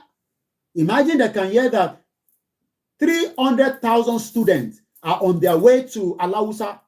How many people soldier go kilo? How many people soldier go? Hey, then go kill us. 300,000 in another state like that, in another state like that, in another state like that. Nigerians do not want that yet, which we can understand because it has not got to that stage. So what we are saying is that before you get to that stage, can you have a system just like Babatunde Gbadamosi is saying? Do not blame any foreign power for our predicament, and do not expect them to come to our aid. I love that side. We don't have to agree with everything he's saying, but tabale agree pẹ̀lú, let's just extract it from there. He's a Yoruba man, and I understand. Some of them are just now becoming very bitter. He has lived in UK and he has gone back to Nigeria. He's doing very well, but I'm not sure Nigeria is doing what exactly he wants to do. He wants to be a governor at some point, but ẹ̀yin ará Èkó ẹni vote fún Gbàdámọ́sí nígbà táwọn Jagaban Jagaban.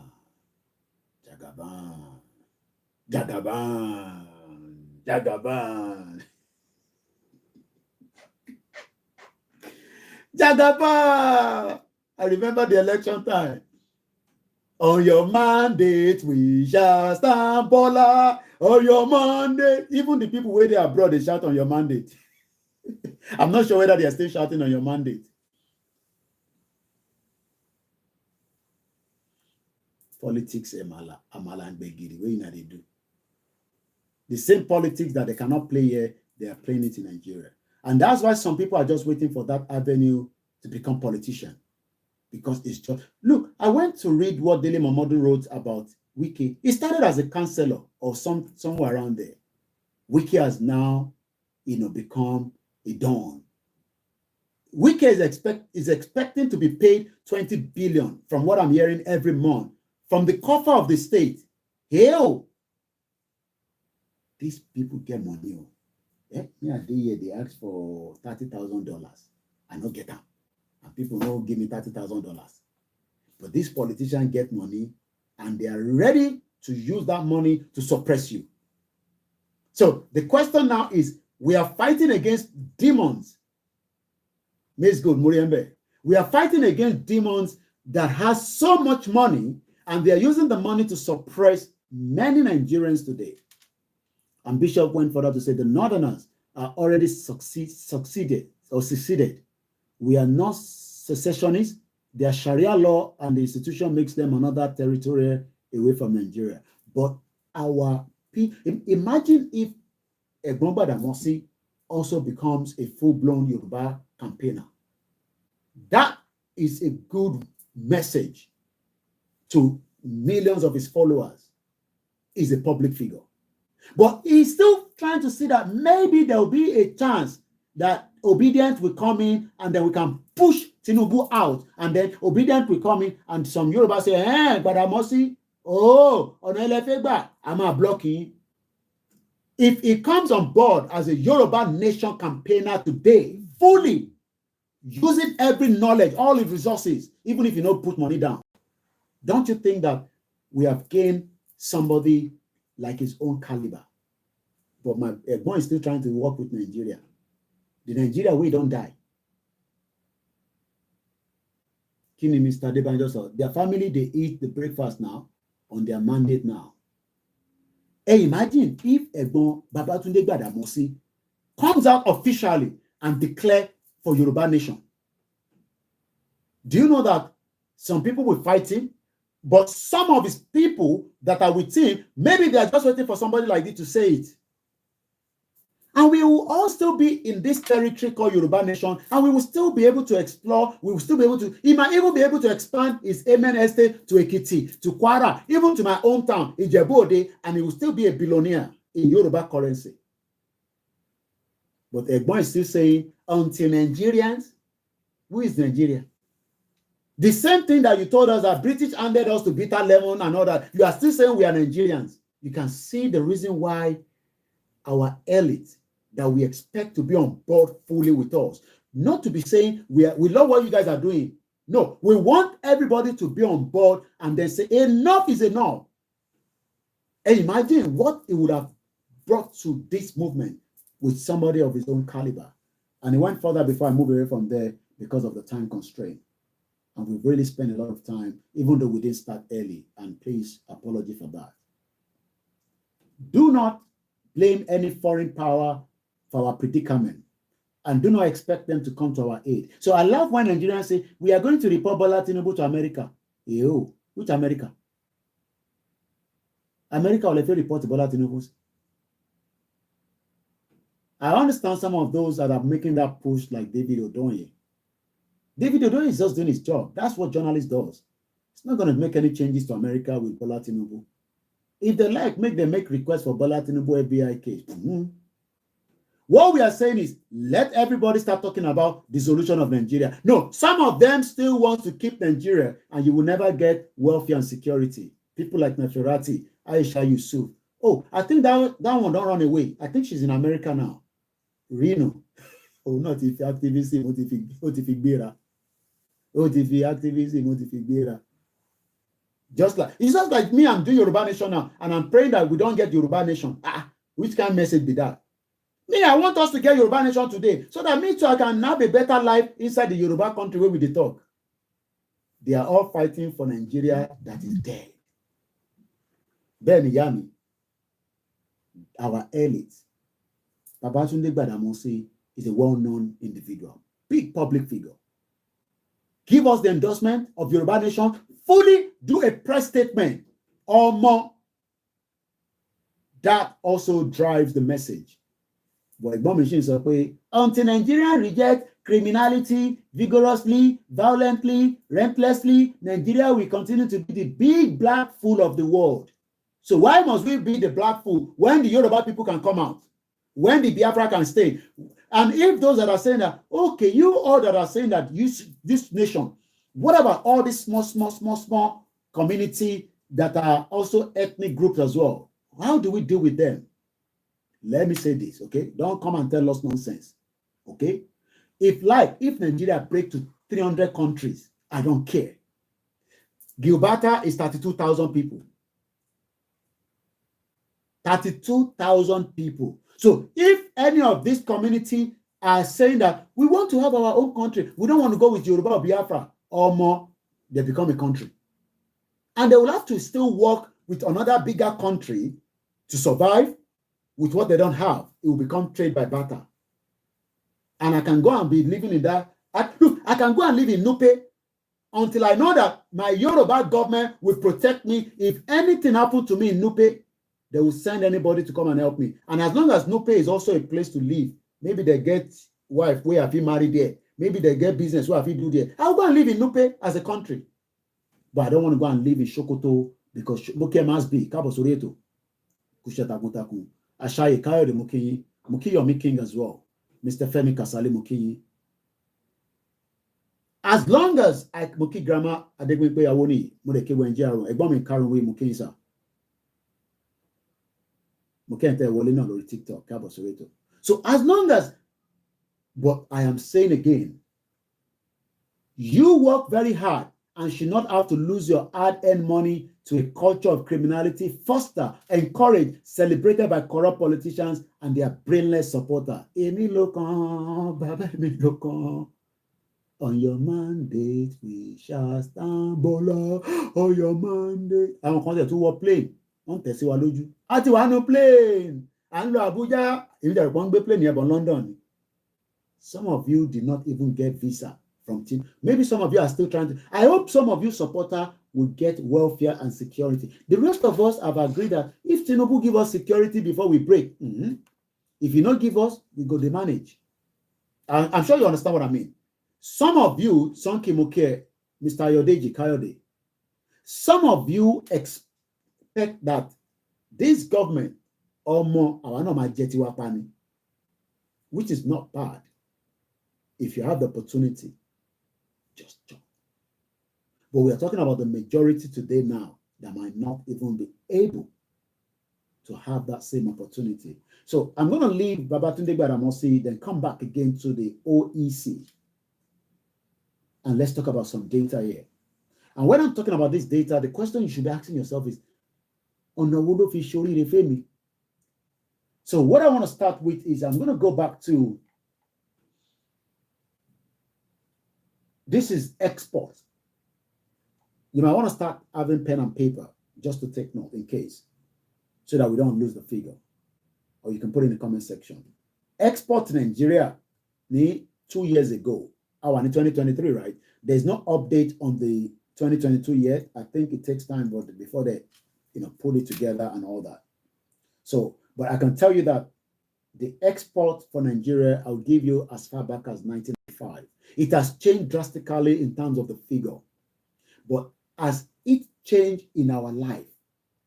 Because you will expect that the more money that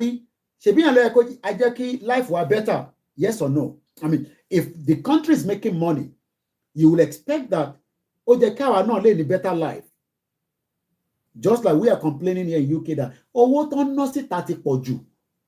Owó tẹ̀ ń ná sógun Ukraine nǹkan kan yẹn ẹ jẹ́ ká àwọn ará wà níbí báyìí fún wa lówó. Àwọn ọ̀dọ́ káwa lọ fa gbòòrò. But is a tax. I'm sure you all understand what I'm saying. So when I start telling you about the data from 1995, I'll first tell you the one of 2021. You should ask yourself, why are we still poor? Níbo ló ń kówó yẹn sí? Níbo lówó yẹn wà? Mo kí Mr. Dayo Salako, mo dẹ̀ kí sister mi náà Ṣọlá Salako, mo kí Alhaji Alabi, mo kí Kunle Bakers, Ìjáyà mo kí. So the 2021 data says that our total export, and I'm sure we all know the meaning of export. And tó bá mọ̀ ẹ lè sọ pé Koiki mo mọ̀ má jẹ́ kí n parọ́ fún ọ mo kàn gbọ́n tó ń sọ mo mọ̀ meaning export. Export is ọjà tá à ń send síta. Whatever it is that we are sending. But I can tell you that out of the proportion of what we are sending, crude petroleum will take majority of it, 41 billion. The whole total is 57 billion. So in the nutshell, to buy export the crude oil or more, Amadabi Venezuela, at the tin lot towards that side. Hello Venezuela, only a potopo, yanje shege simulara. And all this is also due to Intigba that must so Igbowa America and one man make sure what crush juice in that. Britain gbé juice lé wọn lọ́wọ́ báyìí. Àwọn kan wá tigi bọ́lẹ́gbẹ̀. China tigi bọ́lẹ́gbẹ̀ pé ọmọ ó dà pé mùdùmùdù yẹn ọwọ́ Ọ̀ṣun state ló wà. Ó dà pé ní gold tó pọ̀. Wọ́n tigi yẹn bọ̀ dáadáa. Àwọn bá kan wá ní ẹ wọlé. Ìtẹ́ ń tigi bọ́ yẹn ẹja jẹ́ kẹ́ wọlé tán lọ bá ṣí ọ̀nà. China ó dà a máa ṣe bẹ́ẹ̀ fún yín. A máa fún yín níná. A máa fún yín ní this. Lọ bá ń kó góòlù wa lọ. Venezuela is a communist and a socialist state. Well, whatever it is, ìyà ń jẹ wọ́n. Wọ́n lé epo kò jẹ́ kó máa jìyà. Àwa náà lé epo kò jẹ́ ká máa jìyà.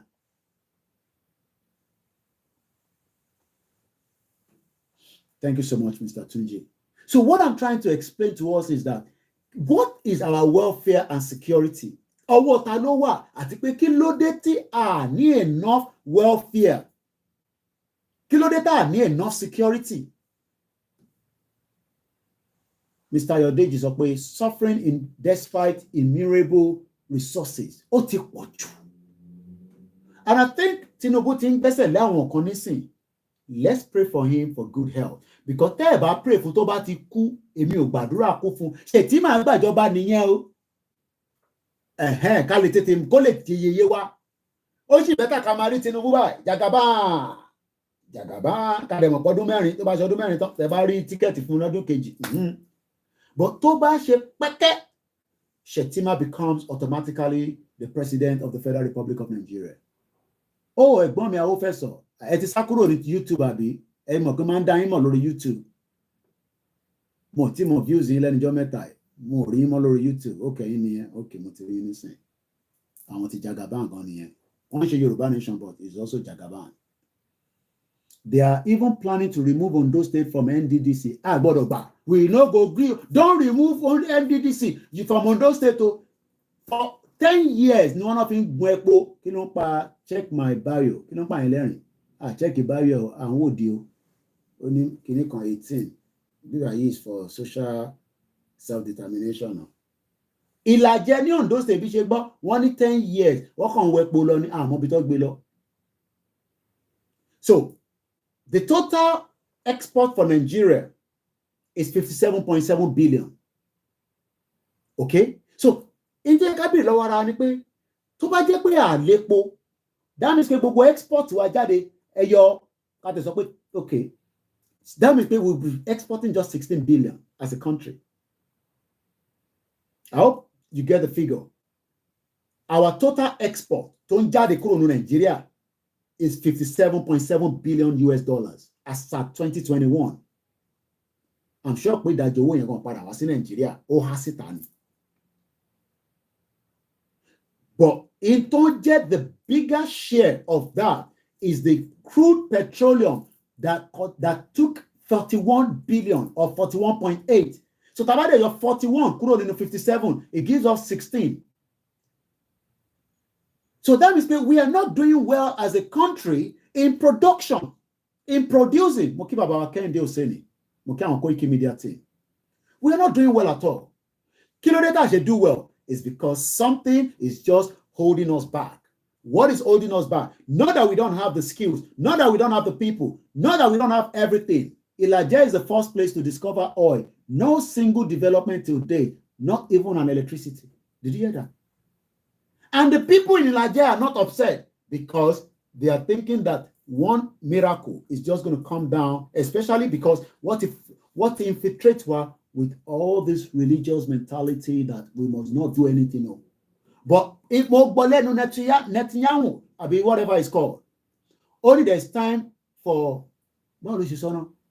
there's time for war. No, there's time for the word of God and there's time for war.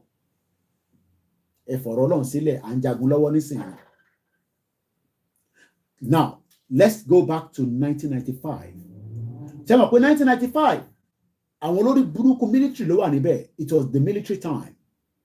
So it will be difficult for me and you to do anything during because but as at the time military was there, military. Even though they were a little bit more lenient, some people will say that even Yoruba military got that told them democracy law, but some people say no, we don't want military. I'm sure we all understand what I'm saying. So during the military time, so let's go back and see 1995. I can say that 1995, I just came out of secondary school. And throughout my secondary school, I paid for almost everything. But do you know that in 1995, take note about my office in the comment section.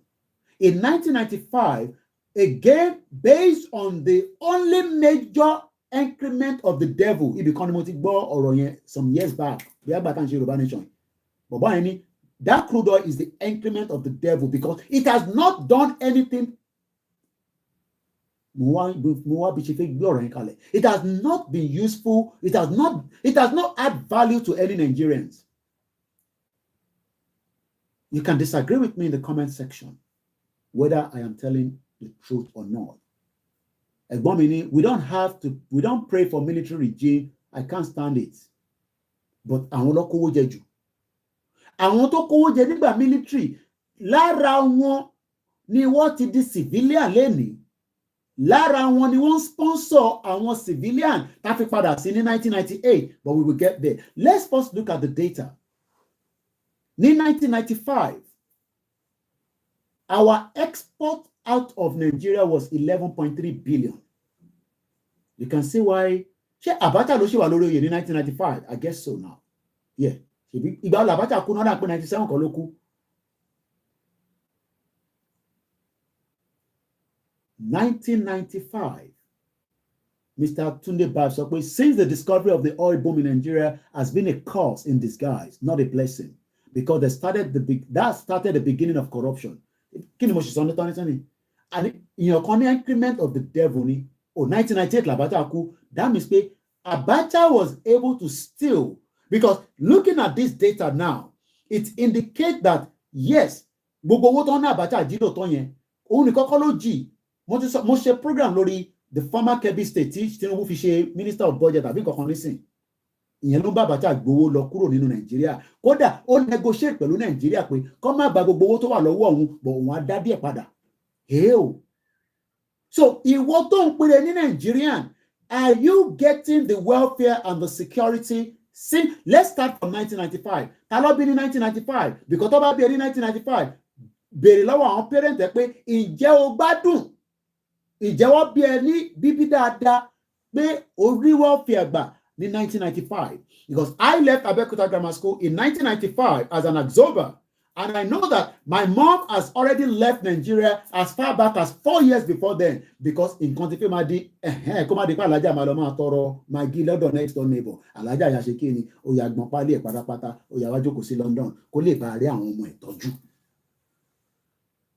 So when you see me today sitting here, ìyá tèmi ti wọlé láti wá lè máa tọ́jú àwa.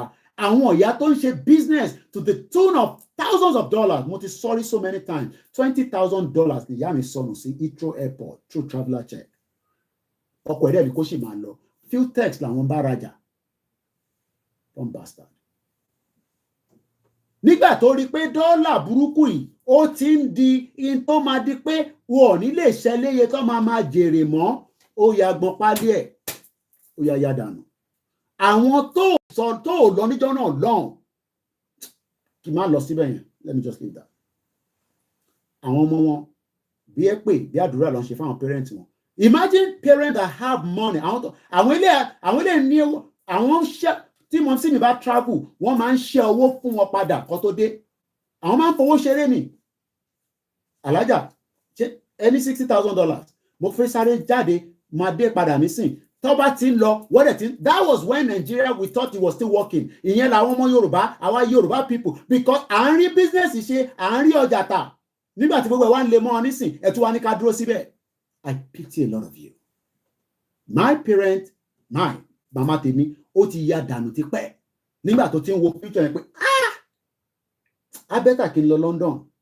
Bá dé London, màmá ṣiṣẹ́. Business là ń ṣe tẹ́lẹ̀, ó dẹ̀ ṣe business dọ̀la. I was still with my mom this week. Tí wàá dénú ilé mọ́ sí mi, ọjà pọ̀ bẹ́ẹ̀. Even at her age, ó dẹ̀ ṣe travel. And I don't have to tell you country to lọ. But all these will be documented. Èmi ò ní láti kọ̀wé nísìn. So what we are saying is that àwa táwa jẹ́ ọ̀dọ́ nísìn tó bí ní 1995, ìwọ ṣe wá ń sọ fún èmi pé Nàìjíríà máa dá. Èmi tó jẹ́ pé gbogbo in tí mo lò ní secondary school, lẹ́yìn pé mọ́mísí mi mú mi dé Abẹ́òkúta grammar school ló ti travel. Gbogbo tí mo lò ní secondary school pátá owó UK ló máa send wá sí Nàìjíríà, olóṣì ni wọ́n tó ń sọ pé Nàìjíríà máa dá. Owó UK tí ìyá mi fi ń ṣe wàhálà, tèmi ò tẹ̀mọ̀ pọ́n ṣe wàhálà, tèmi màmá ní mo fẹ́ Timberland, mo fẹ́ this, ẹ̀bọ̀ fáwọn ọmọ kéékèèké. Mom, I want this, mom, I want that. Àṣeyàn yẹn ń ṣe double shift ni. Nígbà tí mo wọlé ní 98, mo sunkún ni pé lèmi náà bá ní ó da, mo ti dé níbà. Kí lẹ̀ ń ṣe ní bíbà? Iṣẹ́ lẹ̀ ń ṣe, àjọ máa ṣe náà ni. I pity a lot of Nigerians that cannot foresee another future that we are talking about. Ẹ̀yin wá rò pé if we were making 11 billion in 1995, kí ló lè múra àwọn parents tí wá fẹ́ sá kúrò Nàìjíríà? You would thought that the country will start growing. Débi pé gbogbo wa máa grow pẹ̀lú ẹ̀. But they are not ready to grow with everybody. Olórí burúkú ni wọ́n ń grow pẹ̀lú ara wọn, pẹ̀lú àwọn foreigner tọ́jọ́ ń kówó yẹn jáde kúrò ní Nigeria. They were not using the money to invest in Nigeria. You are now telling me after how many years tẹ́mi ti kúrò ní secondary school that Nigeria máa dá. I pity a lot of you. Wọ́n náwọn èèyàn tẹ̀lé celebrate on 100 days ti pé ni. Èmi kan màá rántí ìjọ 100 days. Wọ́n ní wọ́n tẹ̀lé kò sówó lóde. Kò sí owó ní òde. Ẹ ṣe gan-an ẹ̀gbọ́n mi $3. I am still stuck with 1995. Mo kàn fún ní the back end of what is called Nigeria now. Not that we were not making money, but kò pọ̀ náà níjọ́ náà lọ́hùn. But in tó jẹ́ kó pọ̀, òun náà ni pé crude oil yẹn. 11 billion. Àwọn tó ń ṣiṣẹ́ ní bank, bí àwọn ìyá mi tó ń ṣiṣẹ́ ní First Bank, àwọn ọmọ gbogbo transaction tó ń lọ tó ń bọ̀. Wọ́n wá wo owó yẹn pé owó tó ń lọ yìí kò padà paperwork tó jáde yìí. Mo ní mom sí mi, she was the secretary for Mobile Oil. Wọ́n ní kan náà àwọn ọ̀gá wọn Northerner níjọ́ náà lọ́hùn. Wọ́n náà fi kọ́ ilé. Ó dẹ̀ expect pé kó gba loan lọ́wọ́ ibi iṣẹ́ kó dẹ̀ dá sí orí ilé yẹn lọ́wọ́ ní lọ́wọ́ ní no wọ́n ní ṣe bẹ́ẹ̀. Nítorí máa ṣe ni pé mo ní láti bèèrè lọ́mọ sí mi bọ́ ṣe ṣàlàyé fún mi again. I think they eventually come up with a plan for him. Wọ́n padà kọ́lé yẹn but wọ́n wá ń deduct owó yẹn dé. But he expected the whole Mobile Oil níjọ́ náà lọ́hùn. Ó expect pé kó gbé owó yẹn fóun gbàgà kóun lọ fi kọ́lé. That is the mentality of the North. Àwa là ń ṣe nísìn la ṣe ń realize pé Yorùbá gan tó ń ṣiṣẹ́ níjọ́ náà lọ́hùn kò think of fraud because wọ́n ṣiṣẹ́ with dignity ni. Níbo ni kò ti bọ́ ọmọ lọ́àbí pé ó jalè nínú ibi iṣẹ́ kò ṣe káwọn kan ń ṣe o. I pity a lot of you. Wọ́n sọ fún mi pé mi ni last man standing lórí Yorùbá nation. Bẹ́ẹ̀ni U-turn ni mo sì mi ṣe lọ sí Amẹ́ríkà ní 1980. Tó bá mo tán pè ní U-turn lọ bèèrè lọ́wọ́ àwọn parent ẹ̀ tó bá ṣe wà láyé pé bọ̀bọ̀ kan sọ pé wọ́n máa ń ṣe U-turn nígbà tí Nigerian Airways ń jẹ́ Nigerian Airways U-turn ló ń ṣe lọ sí US wọ́n ń sùn mọ́ bẹ́ẹ̀ tó bá gbéra níjọ́ Friday àjọ ń jẹ breakfast níjọ́ Sunday ni ìwọ ṣe wọn sọ fún mi nísìn èmi ò tún wá sí ní Nàìjíríà mọ́ èmi náà tó wà abroad èmi dẹ̀ tó wá sọ nísìn pé ìdí mi náà mọ̀ tẹ́lẹ̀ èmi náà rò pé Nàìjíríà ṣì máa dà ní. But Nigeria ò lè dá because as at 1995 we were making 11 billion. Let's move swiftly to àsìkò. Nígbà tó di 1996 definitely ẹ kó lọ sókè ní kò yẹ kó wá sísàlẹ̀. Mo kí ẹ Val Ọlákúnlé my brother in truth àwọn tí ṣòwò rẹ̀ mo kí ẹ Easy Dollar Waris mo kí ẹ. Nígbà tó di 1996 owó yẹn máa tún lọ sókè ó di 17.4 billion. Ọmọ ibo ló wá kó gbogbo owó yìí sí kẹ̀. We are talking about big figure here now. Owó burúkú lówó yìí níjọ́ náà náà ní 1996 kí Nàìjíríà make it 17.4 billion. Kí làwọn parent níjọ́ náà lọ́hùn ṣé wọ́n rí ṣe nínú 17.4 billion. Because as at this time ìyá tèmi ti yá dànù nítorí pé dọ́là yìí ó ti ń affect business wọn. Dọ́là ò tí ì di 1,000 níjọ́ náà lọ́hùn it is still less than 30 something naira. At least èmi sì gbọ́jú mọ́ pé mo tẹ̀lé mọ́ sí mi dé jàǹkàrà níbi tó máa ń tago sí láti Hong Kong kò dẹ́n ṣàgó nìkan different things like that.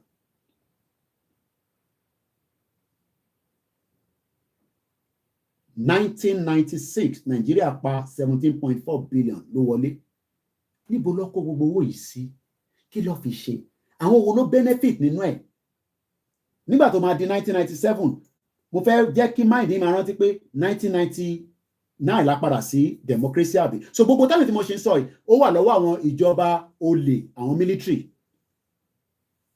Gbogbo wọn ti ra lé wọ́n ti jẹun bẹ́ẹ̀ èmi ti kú dànù àwọn ọmọ ẹ̀kọ́ ń gbádùn lọ nísìn àwọn ọmọ míì ti wọ gbó lọ àwọn míì ti fa gbó lọ ti fa drug míì ti pààyàn míì ti wà lẹ́wọ̀n because owó tó lò yìí owó tó jẹ́ fún gbogbo ọmọ Yorùbá gbogbo ọmọ Igbo gbogbo ọmọ tó ń pè ní Nàìjíríà but at the end of the day it was not used for every single one of us. Ìyẹn mo ṣe sọ pé àkọlé tètò tèmi the Nigerian government has zero interest in the welfare and security of its citizens. 0%.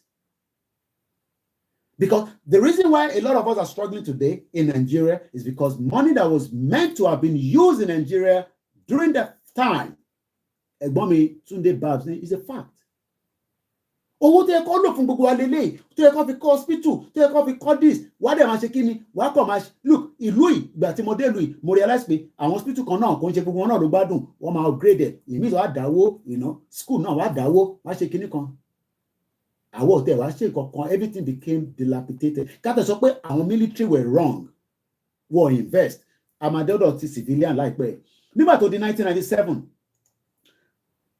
owó yẹn tún lọ sókè láti 17 okay ní 1997 ó dà pé between 97 and 96 ó dà pé the same thing náà ṣe ni okay no ó lọ sókè díẹ̀ nígbà tó di 1996 17.4 nígbà tó di 1997 owó yẹn lọ sí 17.8 ó gùnkè by 4 billion àwọn kan wá sọ Nàìjíríà di cash out àṣẹ cash out tá à ń lò ní Amẹ́ríkà sí àfihàn gbowó yẹn èmi ò rí tèmi gbà mọ́ nísìnyí torí kò ṣiṣẹ́ àwọn tó dẹ̀ wà lamẹ́ríkà máa ń fẹ́ fún mi lówó kó ìkì á fẹ́ fún ẹ lówó but a lè máa send ẹ̀ sí London aláṣẹ ó rà pé wọ́n ní ọ̀nà kan tó wà wọ́n pè ní wise máa ṣiṣẹ́ lé lórí ẹ gbọ́dọ̀ máa fún mi lówó ẹ̀ tẹ́ wà lamẹ́ríkà ọlọ́run bá fún yín lálàáfíà ẹ support wa ẹ ṣe gan ni.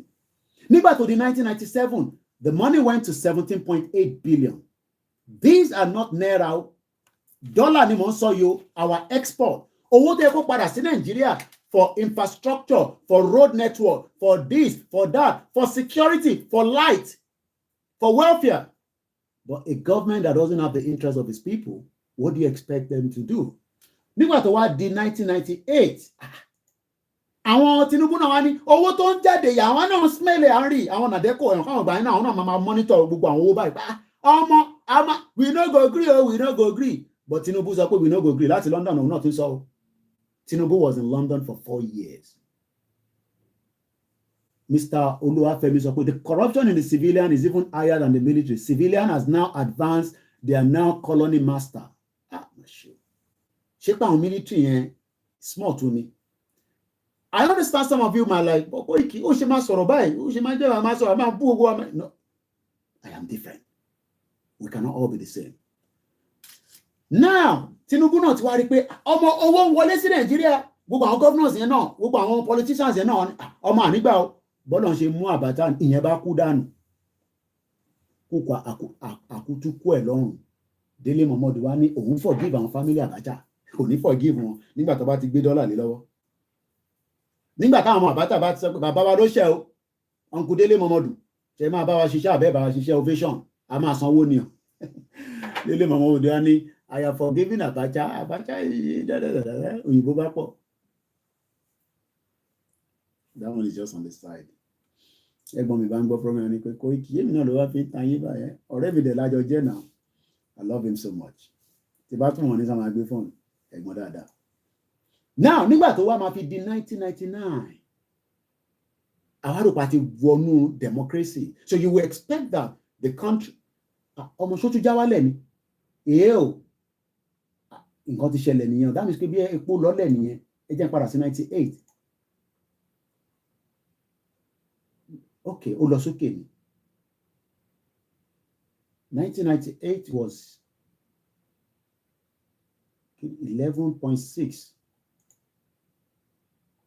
Kí ni 96? Ó dà kó ó fluctuate o. Nígbà tó di 97, ó lọ sí 17.8 billion. Nígbà tó dẹ̀ máa fi di 98, ọmọ ó já wálẹ̀ ni o.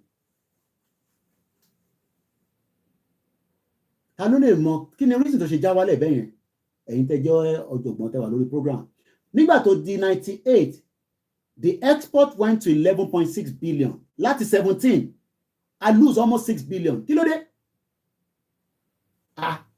Ẹni sùúrù. Ṣé àwọn ọmọ Niger Delta ti blow pipeline nígbà yẹn nàbí báwo? Let me go back again to 97. 1997, the export out. Mo gbọ́dọ̀ kọ ilé sílẹ̀ because ó fi máa da brain mi rúbà ìwọ̀nbọ̀. Kí ló ṣẹlẹ̀ níbẹ̀ yẹn? Ṣé ààrẹ po tàmọ́ ni? 1997, it was 17.8 billion. Okay, the crude oil sales as at that time, or the crude petroleum was 15.9 billion, which is the only fún àlọ́ tó pọ̀ jù. So kí ló wá ṣẹlẹ̀ ní 1998? Nígbà tó di 1998, no, sorry, 98.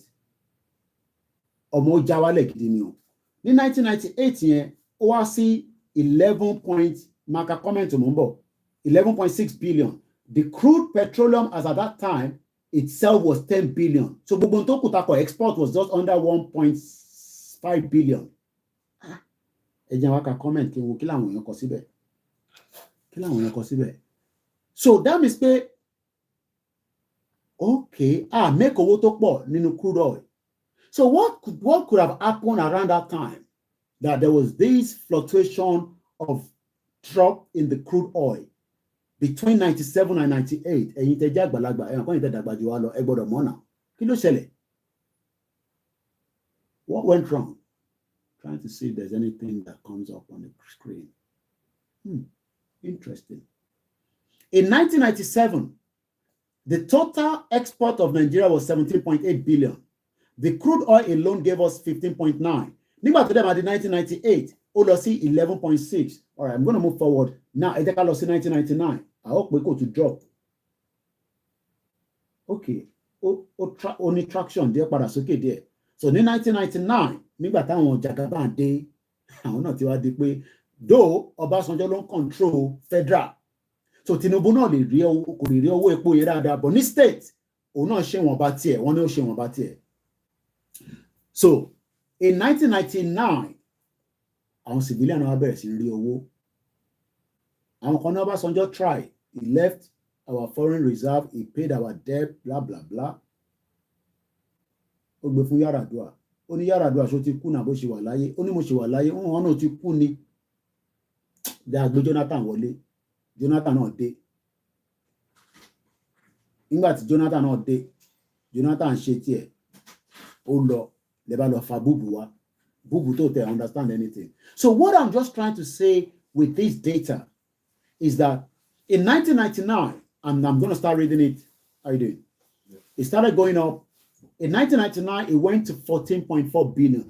The reason why I am mentioning this number is so that kí wọ́n tó ń gbọ́ program ilé ni àbí wọ́n tó máa ráyè gbọ́ níjọ́ míì èmi sì níjọ́ kẹta oṣù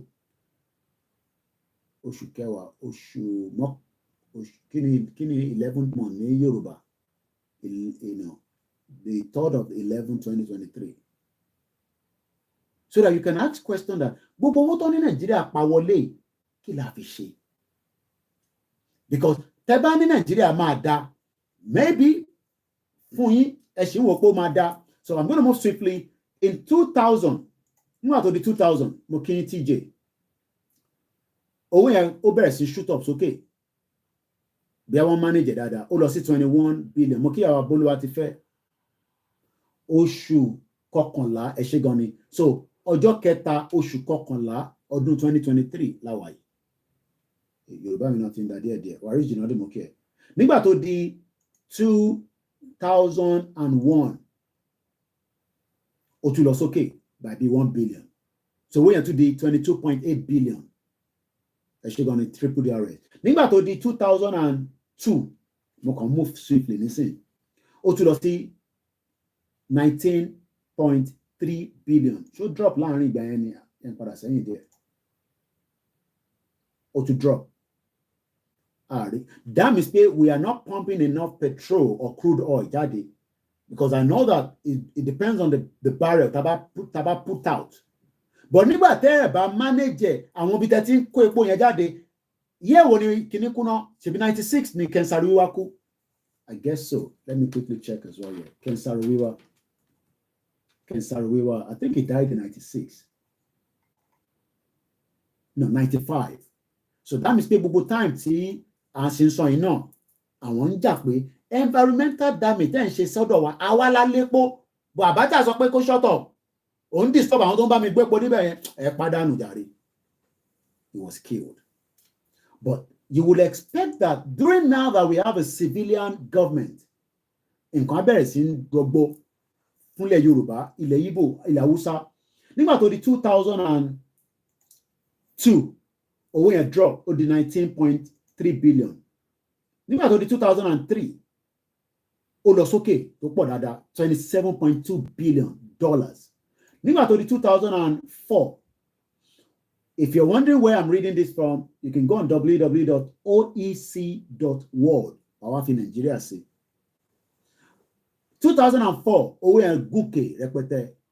Bẹ́ẹ̀ni, it was all embezzle. Ó jí gbogbo owó yẹn ni. Àwọn plan fáwa fọ́jọ́ ọ̀la. Ẹ̀yin wá fẹ́ káwa plan fún Nigeria. We must pull out of Nigeria so that we can plan for the better future. Because we won't plan for anybody. Nígbà tó di 2004, the money went to $30 billion, 30.9. Nígbà tó di 2005,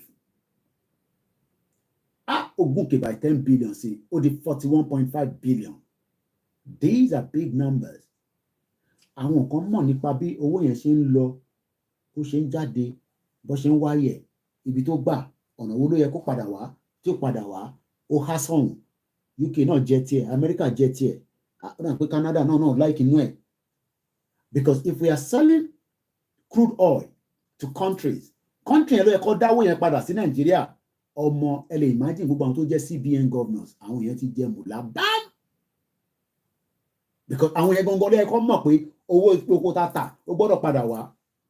Some people have benefit from Nigeria. Lai Mohammed, ó ti wọgbó lọ. Bàbá wèrè yẹn, àmọ́ ibi tó wà. Ó dà pọ́n náà ti ríṣẹ́ níbì kan ní international firm kan. Lai Mohammed. So you as Nigerians, ìjẹ́jọba láti 1999, kátẹ̀ cut out ìgbà táwọn military, ìjẹ́ oláǹfààní. Mo kí bàbá Ògúntádé ṣeun. Now, 2005 again, 41.5 billion is a huge money. Don't know, àwa náà máa service debt in kankan, but ó yẹ ká ṣe ní a bit of opportunity. Nígbà tó di 2006, owó yẹn lọ sókè gẹ̀mù, ó di 61 billion. Export. Nígbà tó di 2007, ó di 72 billion nígbà tó máa fi di 2008 ó di 92 billion export. But again, in tó fún wa ní major kìíní nínú export yẹn náà ní epo. So ní 2008 yẹn 75 billion ní crude oil tata. Àwọn olóra, àwọn ṣé wọ́n tẹ̀ sanwó ṣá? Because this is money that is meant to go back into the country for the development of the country. Then Yami, we need to pull out ASAP. Ohun hold wa padà kò jẹ́ ká tẹ̀síwájú. Nígbà tó di 2009, wọ́n máa rí epo díẹ̀ taxi. Ó lọ sí 9, ó tún padà sí 61. Epo tó tà nígbà yẹn náà 41 point something billion. Nígbà tó máa fi di 2010, government ti ń change. Again, crude oil náà ní kí ló dé 2010 ògbé nǹkan kan jáde. Only no data available. Corruption to American. But Asha I take okay 95 billion, 95.1 billion. But the total sales from the crude petroleum was 72.6 billion. I back off on 2011. Owó yẹn lọ sí 133 billion. These are not cheap money. Mo kí bàbá wa Bambo òkè owó ẹ̀ka bọ̀sà. 133 billion ní export wa ní 2011. Again, the crude oil petroleum gave us 104 billion. Ìyẹn ṣe rí pé gbogbo èèyàn fi wà nínú oil and gas. Everybody wants to be in the oil and gas because ibẹ̀ gangan ní mùdùmùdù wà. Ibẹ̀ gangan ní mùdùmùdù Nàìjíríà wà. Nígbà tó di 2012, owó yẹn tún já wálẹ̀ díẹ̀, ó lọ sí 129 billion. Again, 90 billion of that is used for the sales of the crude oil petroleum. Nígbà tó di 2013, owó yẹn tún já wálẹ̀ àbó já lọ sókè náà ní 102 billion. Again, crude oil náà ló fún wa ní the biggest revenue. Nígbà tó di 2014, ṣé bàbá tí ń bọ̀, ó kọjú kan, ṣé bàbá, ṣé Buhari, ṣé bàbá. Máa ní kí ìyàwó mi má kàn yẹn nínú ilé ìmọ̀. Tó bá fẹ́ wọ́n ènìyàn, ṣé Buhari, àní mo fẹ́ gbọ́ sí bàbá mọ́nú ilé. Mo like ṣé bàbá. Ṣé bàbá kọ́ ṣé bàbá ni. Nígbà tó di 2014, ó stick sí 102 billion. Ìgbà Jonathan gbogbo yẹn. Nígbà tí ṣé bàbá bá dé, ní 2015. Kò kọ́kọ́ yan mínísítà kankan fún 6 months aníwèrè màlélè kẹ láti 100 and something billion. Ìgbà yẹn ni gbogbo recession ti kick in. Crude oil jáde lọ títí mọ́. So you can imagine ó drop padà wá sísàlẹ̀. In tó wà ní as at 2014 olórí burúkú ni gbogbo àwọn PDP. Wọ́n bastard ni wọ́n. Owó tó wọlé nígbà yẹn kò ń ṣòwò kékeré rárá. And let's just look at it. Ní 2014, I don't want to take note of this. Ní 2014, ní 2014, owó tó pa as export jáde was $102 billion. Crude oil lásán ó fún wa ní 74.9 billion. Gbogbo figure ilẹ̀ yìí ò kí ń rí àfi kẹ́ máa pariwo wọ́n kówó jẹ Yoruba nation. Gbogbo ó ta dá tó ìtí wọ 1 billion. Mr. Ryan, we all have to focus on the oil and gas. All other resources, we abandon them. But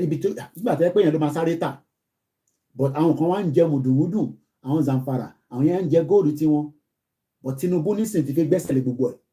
Ẹ rántí pé wọ́n náà mú truck kan ní last week, bí a week dẹ̀ ni, bí a last week mo rántí.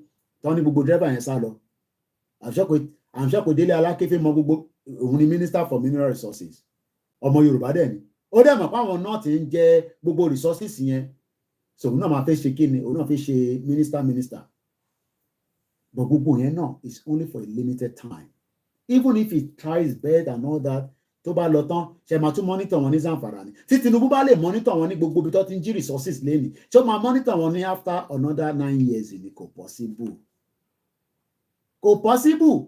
Kàríkàchọ́pù ni òun náà máa jẹ́ tiẹ̀ ní. Ìyẹn ni Délé Alákéfé ní òun Fẹ́mi Ṣọmíṣọ́ minister. Daddy, mineral resource yẹn ni mo fẹ́. Ó fẹnu ara ẹ̀ sọ ni. The video is in public domain. Only I told Bola Tinubu what I want. Wọ́n dẹ̀ ti mọ́ra ti pẹ́ láti Èkó lọ́nà ti mọ́ra as a commissioner for information or whatever. So ní 2014 nígbà táwọn Jonathan wà níbẹ̀ export wa was 102 billion. Kí ni Buhari máa dé olórí burúkú? Pastor Túndé Bákàrè ló sọ fún wa pé mọ́tò táwọn jọ ń wà kò ní steering kò ní kankan, kí lẹ wá gbé wá fún? Tinubu ló lọ fà wá kí gbogbo ọmọ Yorùbá vote fún. Tinubu ló ní gbogbo ọmọ Yorùbá ó ẹ tẹ̀ka fún ṣé bàbá làwọn Yorùbá ń tẹ̀ka lọ. Mr. Tunji ní owó fẹsọ ni you can't abandon other mineral resources, it is impossible. Oh yes, you can, but we were not they were, I mean, not that they are not making money out of it. If I go back and look at some of the mid-2014 here, let's just take a look at what was giving us money there. Mid-2014, yeah, there were some scrap vessel, cocoa beans, 560 million, gold. That is not the true figure. Gold or export lọ sí ìta gold. Ìyá wa ẹ má bínú ẹ lọ ra gold ní Italy. Ṣé ma kó àwa ló yẹ ká máa produce gold fúnra wa ká máa rà. Especially ní Ọ̀ṣun, the amount of gold tó ń bẹ níbẹ̀ wọ́n ní kò ṣe kékeré rárá. Ní 2014, gold tó ná export nìkan jáde was 48.5 million. Do you believe that? Ní gbogbo Nàìjíríà, gbogbo gold tó ní wọ́n export because wọ́n ní account for what exact gold ìdẹ̀ la máa fi ń determine owó òlù. A ní Nàìjíríà corruption ti pọ̀ jù, kò lè work. Àbá máa sọ òyìnbó ká máa ṣe analysis ẹ bá ṣe máa ṣe lélẹ̀ àwọn economics ẹ máa gbé lọ báyìí ẹ gbé sókè ẹ fà wálẹ̀ àwọn irọ́ ni gbogbo ẹ̀ it's all lies. Bẹ́ẹ̀ bá tẹ̀ fi ṣe bẹ́ẹ̀ àwọn kan ní jẹ́ kẹrin ṣe. Ṣé gbogbo wa lè believe pé ní 2014 ní gbogbo Nàìjíríà inter-export jáde nípa gold ní kò tó $50 million. $50 million tí irú àwọn Dangote yẹn fi ń jó gẹ̀lẹ̀dẹ̀. $50 million táwọn ọ̀tẹ́dọ́lá fi ń jó gẹ̀lẹ̀dẹ̀. Ẹ máa parọ́ fúnra yín. Because wọ́n mọ̀ pé táwọn bá fún wa ní the real raw lead ní mo sọ yó. Ṣé gold ni mo tẹ̀gbọ́? No, sorry. Gold, yeah, 533 million, sorry. Export value, 0.91%. I'm so tired of Nigeria. Okay. So you can see that this country projection darara. Àwọn wo ló wá ra gold yẹn ẹ jẹ́ n gbọ́ wọlé bẹ̀ because ó lè fún mi ìlú kan mà ló rà kẹ́. Àbájọ táwọn ìyá wa ṣe ń lọ sí Arab country UAE ló ra gold wa. Àwọn nìkan ló ra gbogbo gold yẹn ní 2014 wàláì olú àwọn ajú mi 99.2% United Arab Emirates àti ṣayé wá ní Nàìjíríà. Why is it that same gold wọ́n producer ní Nàìjíríà káwa fúnra wa máa rà fúnra wa ká máa tọ́jú ẹ̀ pamọ́ torí pé wọ́n ní gold ó ní weight àbí yàtọ̀ sí silver àbí diamond ẹ̀nu. So wọ́n kó raw material gold wọ́n lọ jù sí United Arab Emirates. Àwọn ìyá wa gbé mọ́tò ẹ lọ sí airport ẹ wọ plane ẹ wá lọ sí United Arab Emirates ẹ wá lọ ra gold yẹn ẹ wá mo ti ra gold ẹ bá ra gold. Àwọn ìyá wa tó ń ta gold ajá máa wọ gbá ọ èmi náà fẹ́ gold o. Ìyẹn kan ní àtẹ ìṣayé wá ìlú láṣìwà ẹ ṣé gan ni àǹtí mi thank you so much aunty Flo. Ṣe rí pé something is just not right. Ṣé mọ̀ pé gold tán náà rí ní Nàìjíríà yẹn tó bá tẹ̀ jẹ́ pé state kan ló ń manufacture ló ń sọ di orí kó tẹ̀ jẹ́ pé àwọn nọ́ọ̀tì náà lọ ń ṣe ká tẹ̀ máa lọ rà ní Sokoto ṣé kò sàn ju ká tún ṣe gbé mọ́tò lọ sí airport àwọ̀ bàálù lọ sí United Arab Emirates. Abá táwọn yẹn ṣe sọ pé free visa wà fún Nàìjíríà nígbà tó wá rí pé gbogbo ife babẹ̀ yẹn jẹ́ wọ́n yà restrict everybody. Àwọn èèyàn wà ń bẹ̀ ní sí àwọn Abdullahi wà ń bẹ̀ ní sí wọn ò rí ní visa wọn bó ṣe ń survive I don't know àwọn nìkan lọ́mọ. Èèyàn kan send message kan ó ní Mr. Koiki tá bá ń jáde láàárọ̀ a máa ń wọ suit bẹ́ẹ̀ ní lọ́bi iṣẹ́ níbẹ̀ ọ̀rọ̀ là ń pa wà lọ síbi iṣẹ́. Mo ní ó ní ìrìkọ́ táwọn ọba múra bẹ́ẹ̀ ọlọ́pàá lè gbé àwọn. 99.2% of the gold tí a export jáde ní 2014 country kan péré ló rà lọ́wọ́ wa UAE United Arab Emirates. Àwọn èèyàn wà ń bẹ̀ ní sí wọ́n ríṣẹ́ kọ́nà máa ń dó tí wọ́n níbẹ̀. So what don't stress them to an Arab country, don't really want on done, and one mama John, but one struggle. Gold bar and gold bullion, 1 kg of gold per bar at the refinery in Dubai can cost $35,000 per kg. Yami Bolu ati Femorini. And even in the midnight, police will bust you. So, Nisun Taratara, ni Dubai. Kọlọ́pàá wọn bẹ̀ ká wọn lé. Mo dọ̀rọ̀ pé Tinubu náà ti yanjú ẹ̀ fún yín ni. Ṣé bàbá ṣe Jagaban. So, ẹ jẹ́ ká move further. Àti dé 2015, àti wà lọ́dọ̀ ṣé bàbá nísìn. Nígbà tó di 2016, 700, okay, no. Again, Ocean show gold nìkan náà, mo fẹ́ kó show. 2016, we were not making money anymore. Uber is in drop, 38 billion. 38 billion. Nígbà tó di 2017, ó lọ sí 38 billion. No, sorry, Ocean load. What is a corruption? No only no data available. Nigeria magic. Oh, submit the data come on. In 2017. Mo kí bàbá Nuruddin Ajani Busari. Ẹja lọ sí 2018. 2000 no data available. Kí ló dé? Under Buhari leleyi o. Now, okay, mo lè sọ pé I don't know. I'm just trying to look at it. Ẹ mọ̀ pé bá ti Tinubu dé nísìn. Ó ní Emefiele o submit statement kan for the whole year tó fi wà níbẹ̀. Ẹ mọ̀ pé mo tẹ̀lé bá wo bá rí. All right, ẹja lọ sí 2019.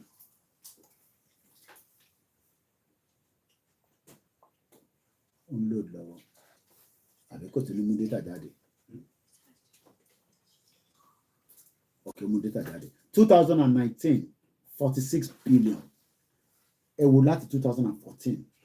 So half of what ní 2014, we're talking about 102 billion. Nígbà tó máa fi di 2019, I think make it just 46 billion. Mr. Boss, before things go to get value to us is when we express all things going on in the government on our language. Then, language are very, very important. So we are now at almost the last 2 years to go, or one more year after this. 2020, to drop by the wallet, 30 billion. Damn. Don't know God. In 2020, ó lọ sí 30.6 billion. Anti-force, the government should make a policy where the government would ban gold export. Let them have industry to do it. Ẹ̀gbọ́n mi tún ya office on Koiki. Nigerian civil servants can also serve. Ó lè làwọn yẹn ṣe ẹ̀gbọ́n mi. Civil servants. Kò ń ṣe gbogbo yín o. Àwọn yẹn mọ bí owó ṣe ń move jáde kúrò ní Nàìjíríà. Owó ṣe ń wọlé. Iṣẹ́ pọ̀ tí Tinubu fi ṣe. I don't know how he's going to do it.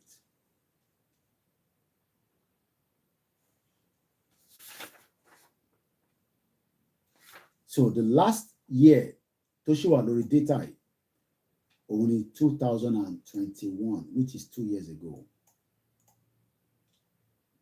Ó lọ sókè there by 10 billion, 41.8 billion. So ẹ rí pé kákọ̀ lò láti 2014. So our export now kákọ̀ wá lò kí ni reason tí ó ṣe ń drop? Kò jẹ́ ká rely lórí petrol nìkan. We are meant to rely on services. Services makes a lot of money. Or if we are also producing certain things. Mokiyawa Ogini Ekaboma. So I'm going to move swiftly. In 2021, Nigeria exported a total of 57.7 billion, making it number 52 exporter in the world.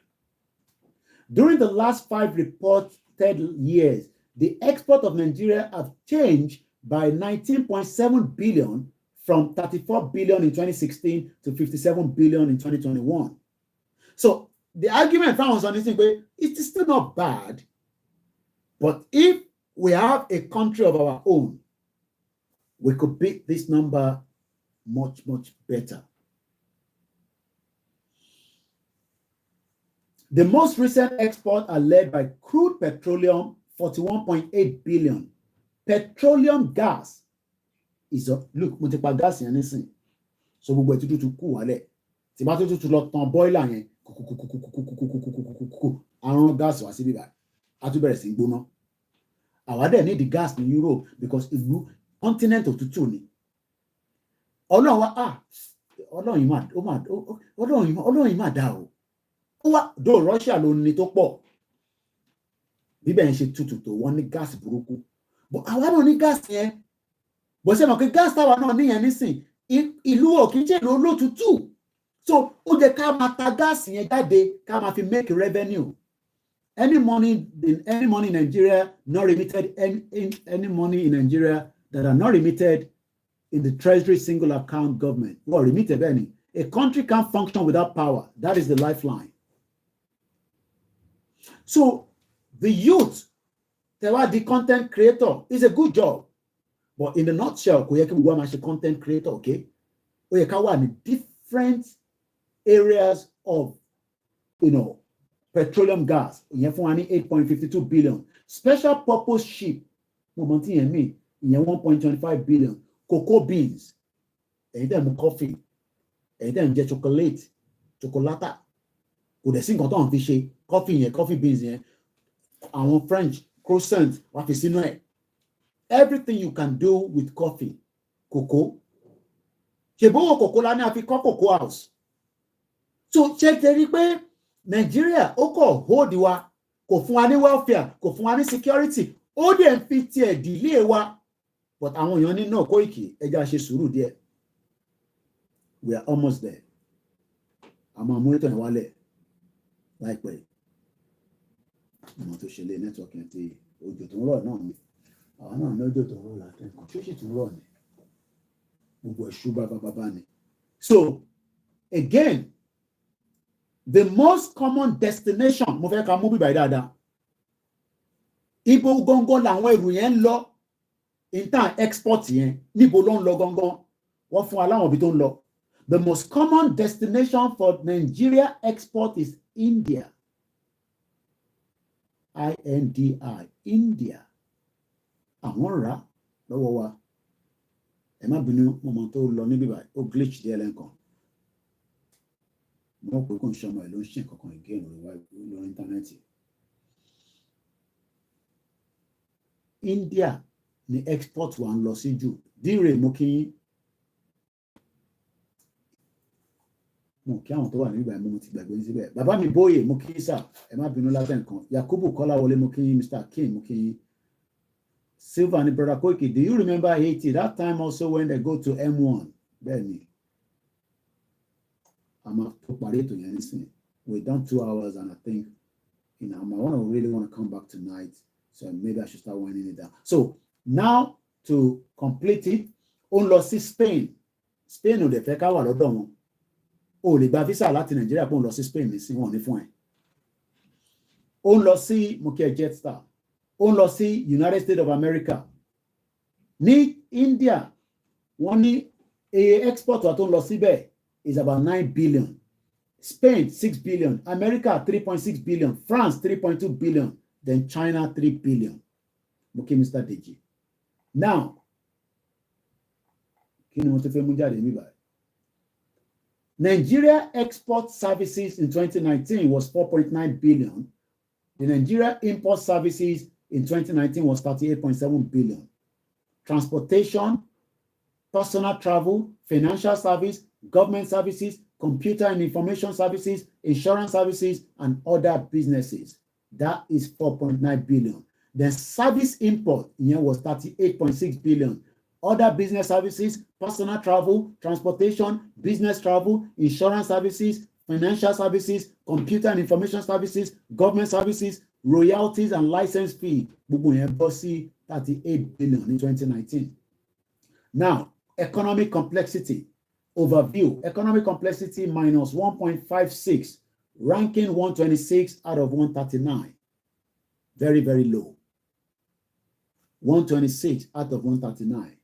Again, economic complexity technology minus 1.94, ranking 95 out of 96. Oh, but the kuku 96.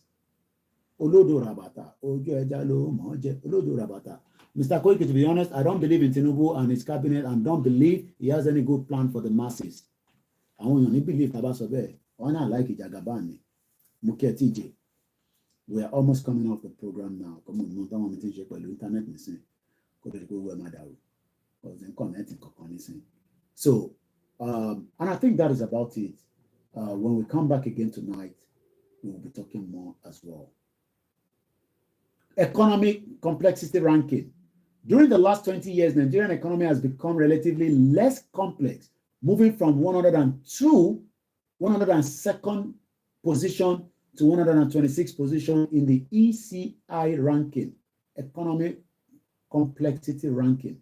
This economic complexity ranking use 6-digit export classified according to the HS96 classification. We consider only countries with population of at least 1 million. So what a population can only 1 million. So we consider only countries with population of at least 1 million and the export of at least $1 billion. Products with world trade over 500 million. And that is on that. And this other headline I picked up 31st of October, Nigeria economy expert says Chinese imports undermine local production. Consumers across the globe are used to seeing some version of made in China on product they buy. Chinese goods mean low prices, something consumers like, but for the local manufacturers in Nigeria, Chinese import can mean unemployment, poverty, and inflation. So anytime to buy Chinese product in Nigeria, it is creating poverty and it is also creating inflation. But most importantly, it is creating unemployment. And that is how far I can go this afternoon. Thank you so much, those of you on our MixLR. Thank you, everyone on the YouTube. Nigeria is also the largest producer of cassava. Muki Grandma Comfort Adeleye Muki Bubo Ololufewa. Babami Alabibashir Koiki, you can see the reason why United Arab Emirates is really fighting against Nigeria terrorists. Okay, Eshegon Alaji. Mr. Comment in this. More get you can see reason why the UAE is really fighting against Nigeria terrorists. So what? Fake Nigeria only terrorists. Àwọn lọ́n ra góòlù àjò raw gold wa ni mo mìíràn ẹ ṣe gan alájì alájì kí lẹ rí sí irú àwọn ẹ̀gbọ́n wa Gbàdàmọ́sí yẹn láti darapọ̀ mọ́ Yoruba Nation. These are the kind of people that we need on board as well, but I don't know why he's still a Nigeria supporter. I don't know. If we have somebody like him with us, it will also help. We need those kind of caliber in our elite, not to say Nigeria anymore. Maybe he still have ambition to be Lagos State Governor. But she Tinubu Male allow ki Lagos in lọ́wọ́ báyìí. Mr. Seun Olaoye sọ pé àwọn òrùpa máa fẹ́ join Jare Koiki. Ẹ má yọra yín lẹ́nu. We haven't approached him, so we don't know. I'm not sure we have approached him. Should we need to approach him? Ibiṣẹ́ gbogbo wa náà ni. Mr. Oluwafemi Pamilerin, yes, they exposed some terrorists, but Nigeria government covered them. So that is how far I can go. I'm going to go and take my nap so that I can share late night. Can share service lale, hopefully. I don't know how you all going to survive in Nigeria for the next 3 years. But Mubewa, can you come out any election again for now? In toward the table, secure welfare and security, and then we talk about how we should get out of Nigeria. I see a lot of our youth, around more youth, don't be no EFCC, you're the I mean, not every one of you are criminals, we expect you to look good, drive big cars, but EFCC is I don't think so. 1622, I gotta go now so that we can have probably another time to spend together. Thank you so much. Mr. Shemola, I pity people in Nigeria for now. Family in bed. Family me come every time. I'm more big now for the phone. More the brothers of one play a low. Because one want to disconnected. Nobody is disconnected, they have to pay more money again. Could they come from one somewhere in Ogun State? People they suffer. Can the bishop suffer? The proceeds of the gold goes back to private purse. United Arab Emirates refines the gold and sell it back to one and more. I want Yawa ma lost it there gold. Immediately Dubai but debe by gold and Amatono Moruba and please, what is the name of the site you got the data from? Okay, very important. Debatlosi Eba type in, sorry, Google, I could type in OEC. OEC as in Orange Echo Charlie or Orange Echo Charlie. No, OEC.world. Tí mo fẹ́ ṣe fún wọn náà, owó náà ni mo fẹ́ ṣe prepaid meter fún wọn. Owó náà ni. Lówó náà ni. So tẹ́ bá lọ sórí OEC. About the type sorry Google the OEC city Nigeria. What I will do is let me share the link to my Twitter. Sorry, Twitter me by anything. Koiki Media. Ebani Benison. Then I post no sorry mo tin another phone. Láti ma fi ó yẹ kí ma send nǹkan sórí TikTok but ni spare phone. Laptop mi tí mo lè fi ṣiṣẹ́ ó ti dẹnu kọlẹ̀ òun lélẹ̀. Ẹran ti Alienware wa ó ti dẹnu kọlẹ̀. Àráyè ló mọ́. So that means gbogbo phone mi ti wà engaged on anything. So teba lọ sórí Twitter mi nísìn. So let me put it this way so that Nigeria, okay, the latest report overview. So I'm going to put that like that. So teba lọ sórí community page me on Facebook in the next few seconds. Ó máa wà níbẹ̀ nísìn. Kí ló dé tó tún fún mi náà? Copy lẹ́yìn. Copy. Mo bẹ̀ wá ẹ lọ study kìíní. Yà sọ kún fún Nàìjíríà. Gbogbo ilé àwa náà mọ̀ tẹ́lẹ̀ ọ̀gbà tàbí ìrìn àjò yìí ni mo ti post ẹ̀ bẹ́yẹn. So tẹ́ bá lọ sórí Ọláyọmí Koiki Media Odùduwà. Ẹ̀rí mi àti Lady K náà wà on. So I gotta go now so that Lady K náà lè máa bá tiẹ̀ lọ at least. Ẹ̀ tó rẹ́ ní kọ̀tà tó máa lọ máa gbọ́. So that's the beauty of the media. Èyí dára náà máa wà on lálẹ́. Ọmọ Luka Odèrọ̀lẹ́. Bàbá Èkìtì òun ti anytime. Must be. So again share Lady K so the page me. So mo mọ̀ tó ń sọ. Òtítọ́ ọ̀rọ̀ nípa ta ni Ọlọ́run pé ló ń jẹ́ kó fi bọ̀bọ̀ yẹn lẹ̀ Nàìjíríà. So tẹ́ bá lọ sórí àwọn page wa mo ti post ẹ̀ síbẹ̀ ẹ̀yin tẹ́ wà lórí TikTok. So bí a ti bá ṣe program mi tán màá fi sínú mo like yẹn gbogbo máa padà lọ sórí page yẹn. I see a lot of traffic there. Facebook oníranù kò jẹ́ kí n post orí ẹ̀ pé ó kù díẹ̀ náà ni ẹ lọ post ẹ̀ sórí. So mo dúpẹ́ lọ́wọ́ gbogbo wa lẹ́ẹ̀kan sí Ọlọ́run ọbẹ̀ Elédùmarè kò ní jẹ́ kó gbalẹ̀ Yorùbá mọ́ wa lọ́wọ́. Mo kí bàbá mi dáàdì wa Alhaji Bashir, mo kí gbogbo yín dáàdì wa ní Belgium, mo kí gbogbo yín pátá láìyọ ẹnìkankan sílẹ̀. Ilẹ̀ Yorùbá ò ní gbà mọ́ wa lọ́wọ́ o. So on that note, we play the anthem but I'm gonna disconnect Ọláyọmí Koiki confront I'm gonna play anthem yẹn so that ká lè máa tí bá play níbi àwọn ilé ẹ̀yin tẹ́ wà lórí Facebook ò ní gbọ́ ni. Mo kí ẹlẹ́ẹ̀kan sí Plan B, Hacking Games and the rest of you. Thank you so much everyone. Kọ́ba Elédùmarè kó fún wa ṣe ní ìrọ̀rùn, kó má dìjà, kó má di wàhálà. Odò àgbè wa kò ní gbé ọ̀dàlẹ̀. So let's play the anthem and then we can call it. So thank you so much. Kí gbogbo àká tó lọ ṣe kéne, ká lọ relax. Play the anthem and then we end the program. info@koikimedia.com or tẹ́ bá ní question ẹ ṣé gan ni ìyá mi Ọlájùmọ̀kẹ́ ṣé gan ni mo kí ìyá mi First Bank lẹ́yìn pẹ́ báńkì àwọn grandchildren ní at everyone as well. Tẹ́ bá ní question ẹ lọ sórí page mi lórí Koiki Media website and you can send any question you have and I'll reply when I get it. Ní video wa báyìí. Or glasses machine struggle by okay video your concern mi láti Uganda.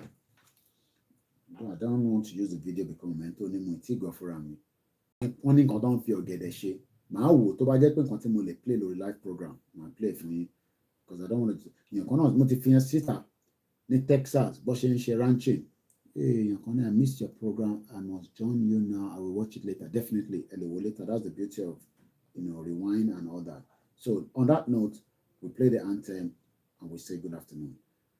Tinubu, I don't know how you want to take care of Nigerians. Okuku ti sọ pé the load is too much. Break it now and let us all have peace. And read bẹ́ẹ̀ lọ. Bye for now.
rántí pé award kan tó fún mi ní kò ń ṣàwọn tí wọ́n ṣe fún mi ní Benin Republic o mo ti ń wá láti jọ ẹ̀ bí ìyàwó mi ṣe ṣàrí nígbà tí mo lọ sókè wọn kí leléyìí ní bá ṣe.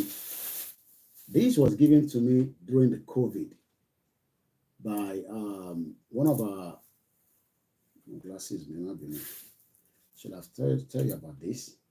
So this was given in 2020 ní mo gbà wọ́ọ̀dì ní UK. Mo tẹ̀ mọ̀ kọ́ ti sẹ́ndẹ̀ sí mi mo ṣe ń sọ fún àwọn aláwọ̀dì pé èmi ò rò pé mi rí tèmi gbà o. And this is for Diaspora Community Empowerment, Olayomi Koiki Media, in recognition of his immeasurable positive contribution to mass communication, community development, and empowerment. Ti Bishop, àwọn tí wọ́n ṣe ní Benin, ìyẹn fẹ́ tó dé London, ó ń rìn lọ́wọ́, kò tí ì deliver, tó bá deliver, máa present it properly. So ẹ bá mi dúpẹ́ screenshot ẹ̀ kẹtọ́ jẹ́ ẹ̀gbọ́n mi yẹn mi bá tó kẹ́ mu kí n screenshot ẹ̀ kí mi 2020 ìgbà yẹn wà ní COVID àwọn obìnrin máa ń tọ́jú nǹkan ṣá wọn fi díẹ̀ àwọn ti lọ fẹ́ lè jáde. So it's called the Achievement Recognition Awards 2020 Diaspora Community Empowerment Olayomi Koiki Media in recognition of his immeasurable positive contribution to mass communication, community development, and empowerment. Thank you so much. Bye for now.